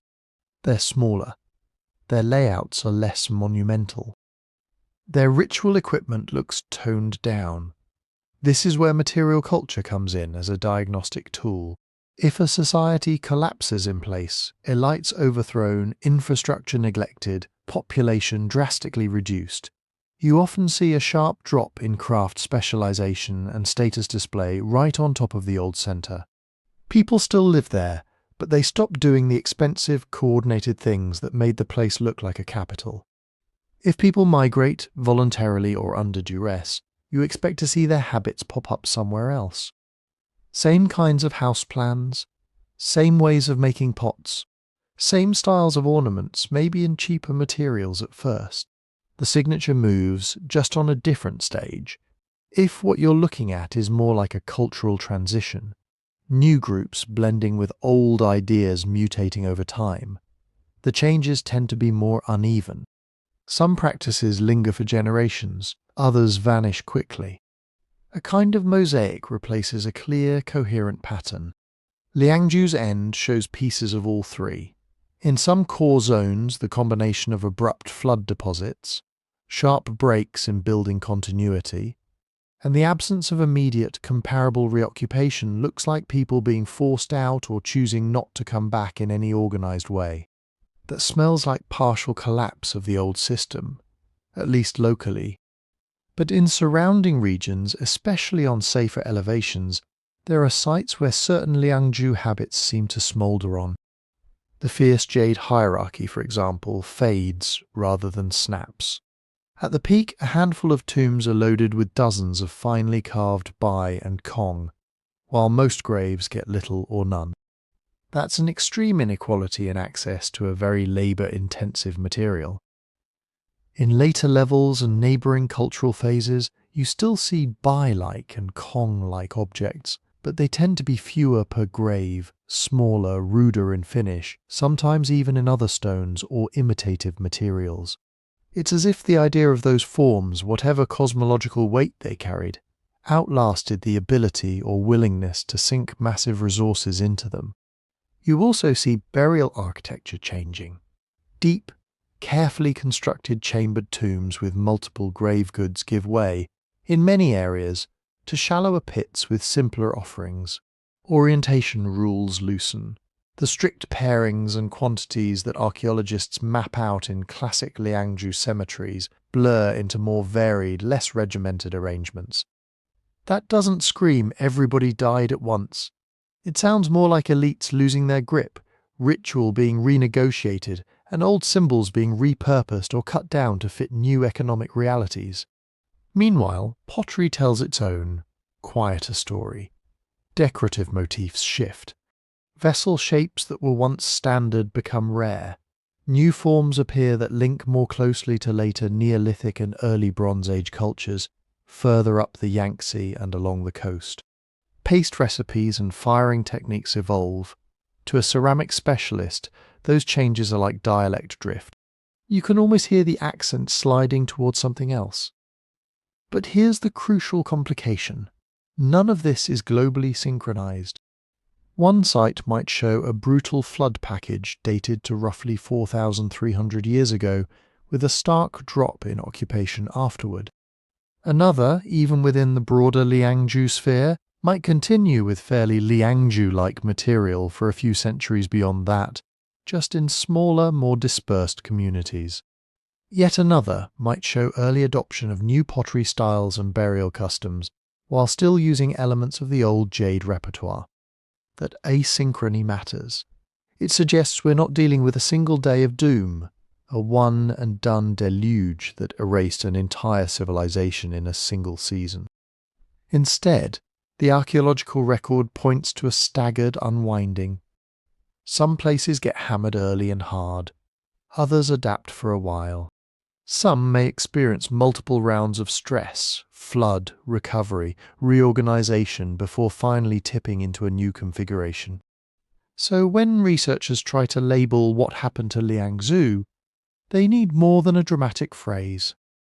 They're weighing several overlapping processes: environmental shock, especially flooding and hydrological shifts that could undermine the wetland city model, economic and political strain, breakdown of centralized coordination, loss of labour for maintaining big waterworks, changing trade routes that could starve elites of prestige goods, demographic change, people dying, moving away, or being absorbed into other communities, changing the population's size and composition. Cultural transformation, rituals, symbols and technologies morphing into new forms that no longer look Liangzhu in the strict sense, even if they carry some of its DNA. The layers in the ground don't pick one option for us. They just show us where something changed and how fast. It's up to us to test different explanations against that physical record. In the next parts of the story, we'll start taking those broad categories, water and climate, conflict and politics, migration and memory, and see how well each one fits the traces in the mud. Because somewhere in that mix is the reason a people who could tame a delta and carve galaxies into stone jades ended up as a nameless civilization buried under their own engineered landscape. If you're going to build your entire civilization around water, you're also marrying the mood swings of the sky. Liangzhu sat in the middle of a monsoon machine. Every year, the East Asian summer monsoon hauled warm, wet air north from the tropics. When that air hit cooler land, it dumped rain, sometimes gently, sometimes with the energy of a stalled freight train. Over decades and centuries, that monsoon doesn't behave like a metronome. It pulses. Climate scientists looking at the broader region see signs of shifts around the right time window, periods when the monsoon seems to have intensified, bringing heavier, more concentrated rains, and other stretches when it weakened or failed, nudging landscapes toward drought. For a rice and wetland society, both ends of that swing are dangerous. Too weak, and your paddy system starts to crack. Channels silt up, because there simply isn't enough flow to scour them naturally. Yields drop, farmers start fighting over which fields get priority water, and elites who promised plenty suddenly look less godlike, too strong, and the whole low-lying plain turns into a temporary inland sea. You can see hints of those extreme years locked into the sediments. In some cores, above the tidy occupation layers and engineered surfaces, there are thick, homogeneous flood deposits that don't look like the normal seasonal overbanking you'd expect in a wetland. They look like something bigger, events where the entire hydrological regime crossed a threshold. The Liangzhu engineers clearly expected water to misbehave. They built levees, diversion ditches, reservoirs, and a network of raised causeways.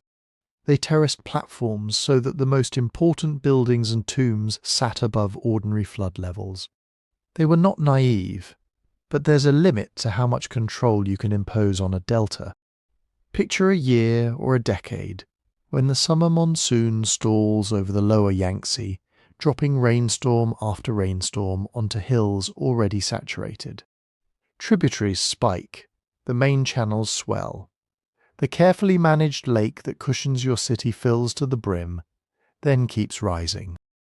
Earthen embankments that held firm against ordinary floods start to seep, slump, and finally fail. Once that happens, control doesn't just ratchet down a notch. It can snap. A levee breach in a flat alluvial plain doesn't neatly wash through and go away. Water fans out, slows, and spreads. It drops its load of silt and sand exactly where you least want it, on your fields and in your streets. Channels clog. Paddies that needed a few centimetres of standing water suddenly sit under a metre of turbid soup. Houses designed to take periodic wet feet find themselves waist-deep for weeks. You get the kind of blanketing clay and silt layers we saw in the last section. Fast, structureless accumulations that suffocate whatever human order lay underneath. That's the catastrophic end of the spectrum. But there's also the slow squeeze. Over the long term, sea level in this region has not been fixed. After the last ice age, global seas rose. Then their rate of change shifted, with regional wiggles caused by tectonics and sediment loading. Rivers, including those feeding the Liangzhu lowlands, responded by meandering, avulsing, suddenly jumping to new courses and building up or eroding away their own levees. For a civilization perched right where river meets sea, those gradual shifts translate into moving goalposts. A channel that used to drain well begins to back up because the downstream base level is higher. Tidal influence creeps farther inland, changing salinity patterns. Areas once perfect for freshwater rice edge toward brackish marsh. Even without a single mega flood, that kind of background change chips away at the reliability of your rice economy. Fields that carried families for generations start failing more often. More labour has to be thrown at dredging, levee raising and drainage just to maintain the status quo. Marginal land at the wet edges slips below the line of profitability. When archaeologists try to test these ideas, they don't just point at a mud layer and say flood because it feels right. They pull long, narrow cores out of lake beds, abandoned channels, and low basins around the old city and read them like climate diaries. Inside those tubes of sediment are tiny, time-stamped clues. Grain size for one. Coarse sands and gravels tend to show high-energy events, big floods chewing through banks and dumping heavy material. Fine clays and silts settling slowly in calm water suggest quieter periods. X-ray and geochemical scans reveal abrupt changes in composition that can signal sudden inputs of river water versus more stable lake conditions. Pollen grains, preserved like microscopic fossils, tell you what was growing nearby. Layers rich in rice pollen and the pollen of human-favoured plants hint at active agriculture. Shifts toward wild wetland species or toward plants that like disturbed, salty or standing water can mark times when fields went out of cultivation or conditions changed. Then there are the really tiny witnesses, diatoms and other microfossils. These single-celled algae build shells that are highly sensitive to salinity and water depth. A flippin' diatom species, from forms that prefer shallow, fresh paddies to ones that thrive in deeper, more turbid or brackish water, is a strong sign that the aquatic environment changed under people's feet. When you line up dozens of these cores from different spots and date them, patterns start to emerge. Around the time Liangzhu's material record thins and those big flood packages appear, many cores show signs of unusually intense flooding and a more unstable monsoon. It's not unanimous, local factors matter, but there's enough convergence that climate stress and hydrological chaos looks very plausible as a major player. Yet even here, environment doesn't get to be the lone villain. The same rainfall hitting a landscape with freshly maintained levees, clear channels, and a surplus of coordinated labour is not the same as that rainfall hitting a system already frayed by politics, overextension, or neglect. Mud layers don't record how many workers turned up for repair duty, or whether the ruling families diverted more labour to building ever fancier jade tombs instead of raising embankments. They don't record whether factional infighting delayed decisions until it was too late, or whether refugees from earlier floods upstream were already straining food supplies. Environmental pressure and human decision-making are braided together. A rising water table is a problem. A rising water table combined with elites who can no longer command enough trust or muscle to rebuild the dikes is a catastrophe. And this is where the story loops back out of prehistory and into us. Societies that depend on intricate infrastructure, especially water infrastructure, don't just fall because it rains too much one year. They fall when their ability to maintain, adapt, and redesign that infrastructure erodes faster than the riverbanks. By the way, if you want to go deeper into how climate swings and human choices have repeatedly tangled across world history, the full book version of this story is up at sleepytimehistory.com, and there's a discount running this week. For Liangzhu, the wetland that had once been their superpower, became a trap. The same low, rich, easily irrigated land that let them build a jade-studded capital also left them exquisitely vulnerable when the monsoon shifted and the rivers shrugged. But climate and water only set the stage.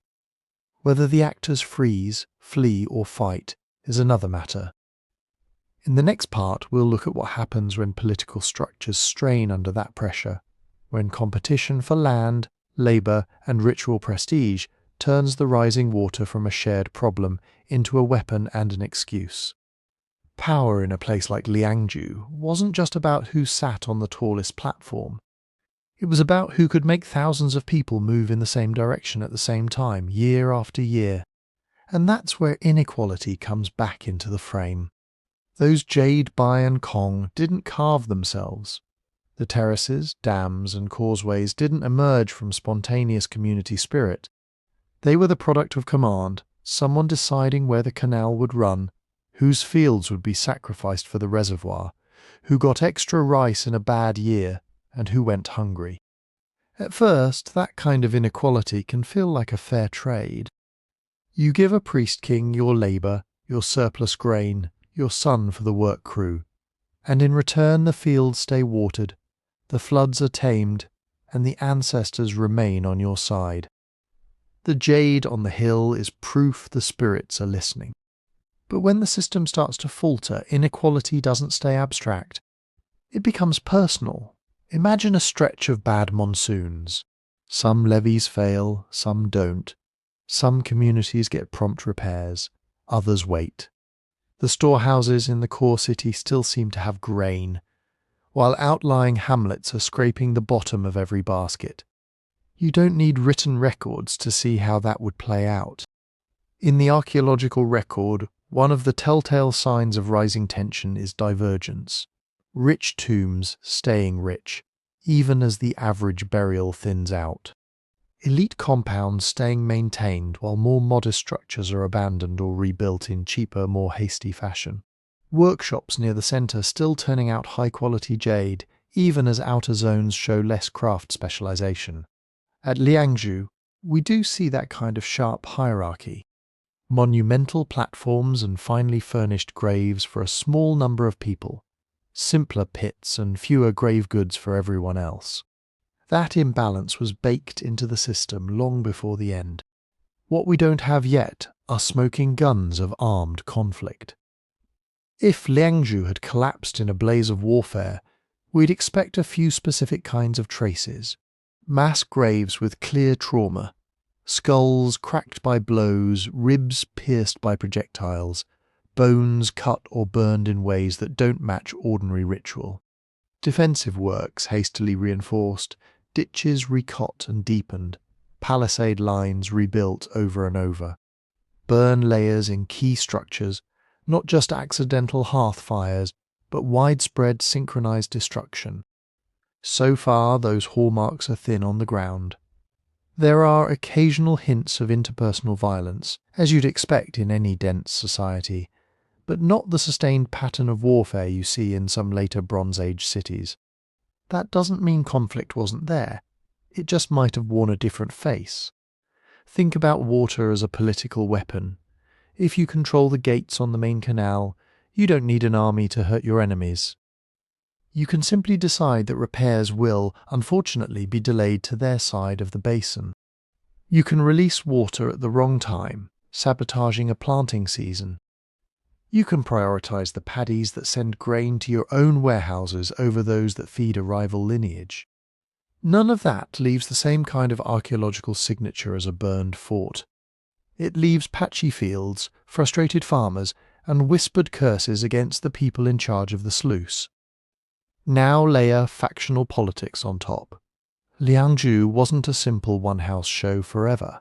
As lineages expanded and new elite families rose on the back of successful trade or control of certain rituals, you'd expect competition over who got to speak for the ancestors, who got the prime burial plots, who controlled the flow of prestige jade.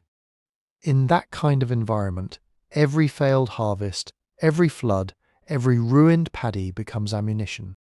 One faction blames another for diverting labour to an extravagant tomb project instead of rebuilding embankments. Someone accuses someone else of offending the spirits, pointing to the breach in the canal as proof. A junior branch of the ruling clan promises they could manage the water better if only people would shift their loyalty. On the ground, this plays out as coordination failure. The brilliance of Liangzhu's water system lay in its integration. Dams, upstream buffered flows, canals distributed water across a broad plain. Fields, causeways, and settlement platforms all interacted with the same controlled hydrology. But that very integration comes with a dark side. It depends on everyone playing their assigned part. If one jurisdiction decides to hold back on maintenance because they're overtaxed, or angry, or trying to leverage a better deal, the costs don't stop at their border. Sediment builds up, flows reroute, weak points appear downriver. In a purely technical sense, the solution is obvious. Fix the weak points, increase collective labour, redig the channels. Politically, that means wresting resources from people who are already stressed and may no longer believe the centre can deliver. When that trust cracks, infrastructure flips from asset to liability. A wall that everyone maintains is protection. A wall that only some people maintain starts to funnel disaster toward those left out. A canal that is dredged on schedule brings life. A canal that's silted up on one side of a factional boundary sends unexpected flood pulses to the other. From the outside, centuries later, we just see the end state, channels abandoned, dams breached or buried, occupation layers petering out. But behind that physical decay could be a long story of political paralysis.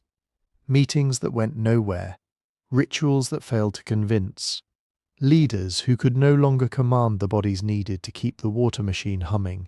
In that context, elite replacement doesn't have to mean palace coups with knives in the dark.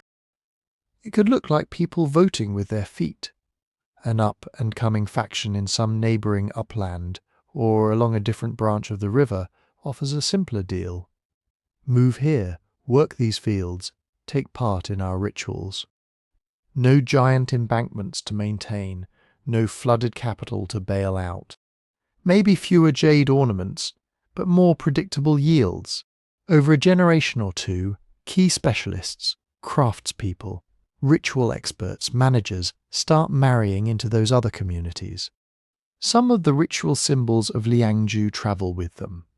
Specific forms of bai and cong, patterns of burial, ways of organizing fields. At the core site, fewer hands show up for dredging duty. Fewer sons are willing to be buried on the great platform under heaps of jade that no longer guarantee anything. The ruling line looks around and realizes that the city that once anchored the entire region is hollowing out from the inside. From an archaeological perspective, this can look strangely gentle. No charred destruction, no layers of smashed bone, just fewer and fewer signs of life. Then none.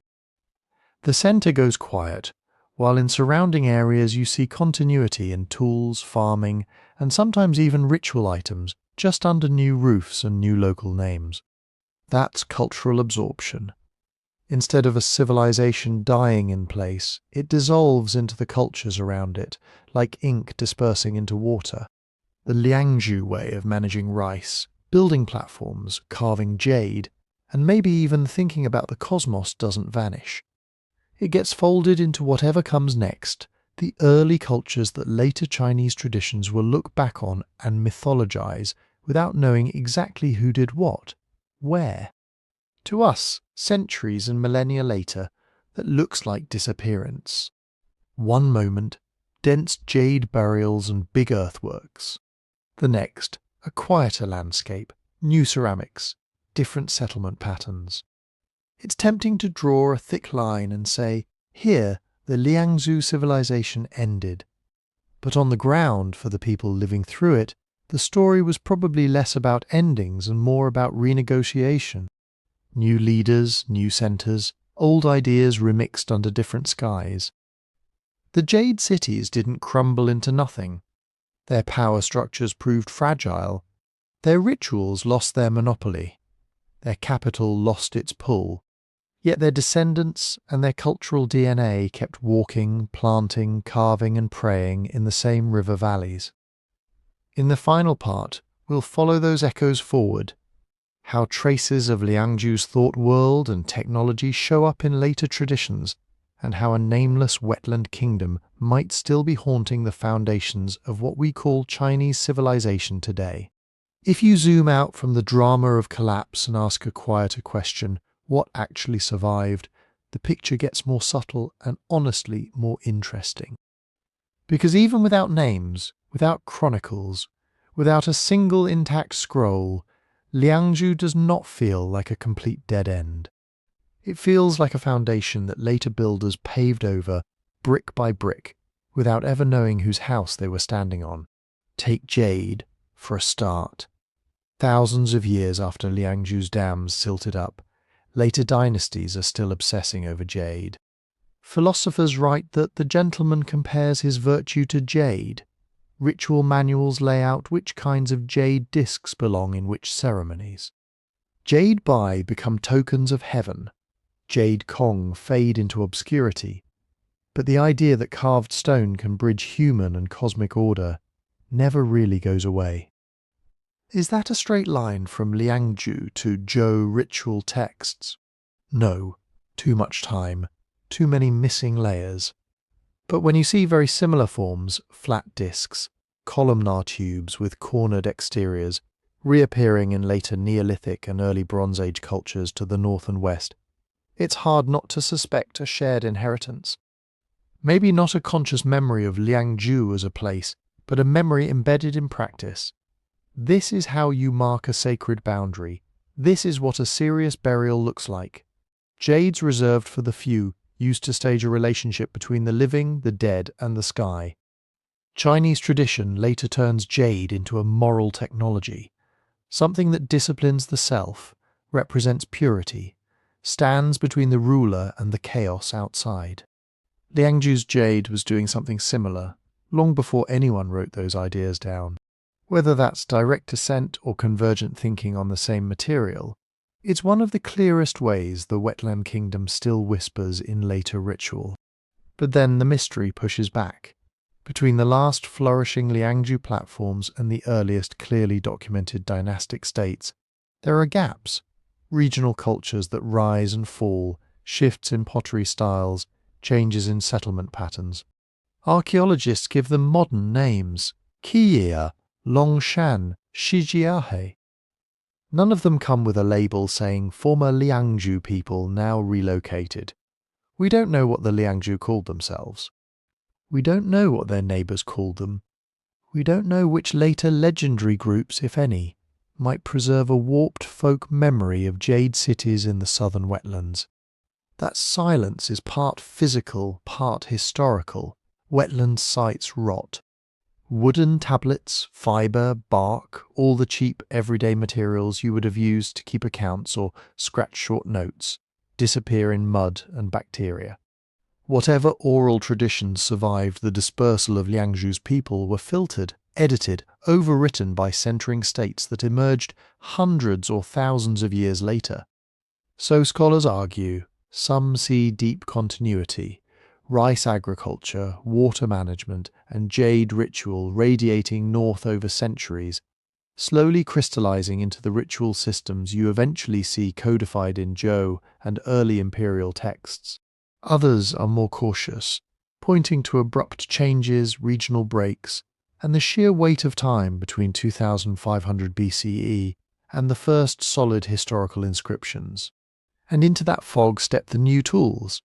Remote sensing is beginning to pick out faint traces of canals, levees, and platforms under modern fields, hints that Liangzhu wasn't just a single city, but part of a more expansive engineered landscape than we realized. As those patterns emerge, we can start asking whether later sites reused the same alignments, the same hydrological logic. Refined dating, high-precision radiocarbon, Bayesian modelling is tightening the timelines.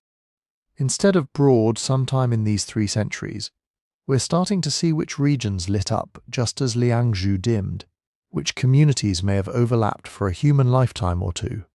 Residue studies on pottery and tools are telling us more about what people actually did day to day, what they cooked, fermented, stored, whether certain vessel shapes stayed tied to rice or shifted to other grains in successor cultures. That helps trace not just people on the move, but habits on the move. And in a few lucky cases, ancient DNA is coming into play. Rice genomes can show lines of descent, which strains were domesticated where and how they spread. Human remains, when the preservation cooperates and ethical frameworks allow, can sometimes reveal population continuity or replacement. Did the people in a later site near Liangzhu share ancestry with the earlier wetland inhabitants, or were they newcomers adopting an abandoned landscape? None of this delivers a neat origin story. It just sharpens the outlines of what we can and can't say. What we know, by the time bronze-wielding states were building walled cities in the Central Plains and writing the earliest Chinese characters, there was already a long tradition in eastern China of managing water, growing rice at scale, and using jade as a way of staging power and cosmology. Liangzhu is one of the clearest, earliest, and most spectacular expressions of that tradition. What we suspect that ideas born in those jade cities about how to link political authority to control of water, how to fuse ancestor worship with social hierarchy, how to materialize heaven and earth in a piece of stone, did not vanish with the last flood. They were carried, reinterpreted, and eventually folded into the very fabric of what later generations would call Chinese civilization, even if they had forgotten the specific mouths that first spoke them. What we don't yet know, the pathways, the middle stories, the names of the people who kept a few Liangzhu patterns alive in some smaller valley while new centres rose elsewhere. The precise degree to which later Jade rites are remembering versus reinventing. That's where you come in. You've now heard some of the main theories: climate and floods, political fragmentation, cultural absorption, long echoes in ritual and jade. Which version feels most plausible to you? Do you picture Liangzhu as a lost ancestor of later China, or as a parallel branch that quietly ended while others took over? Let me know in the comments. I really do read through your takes, and I'm curious where you land after this journey.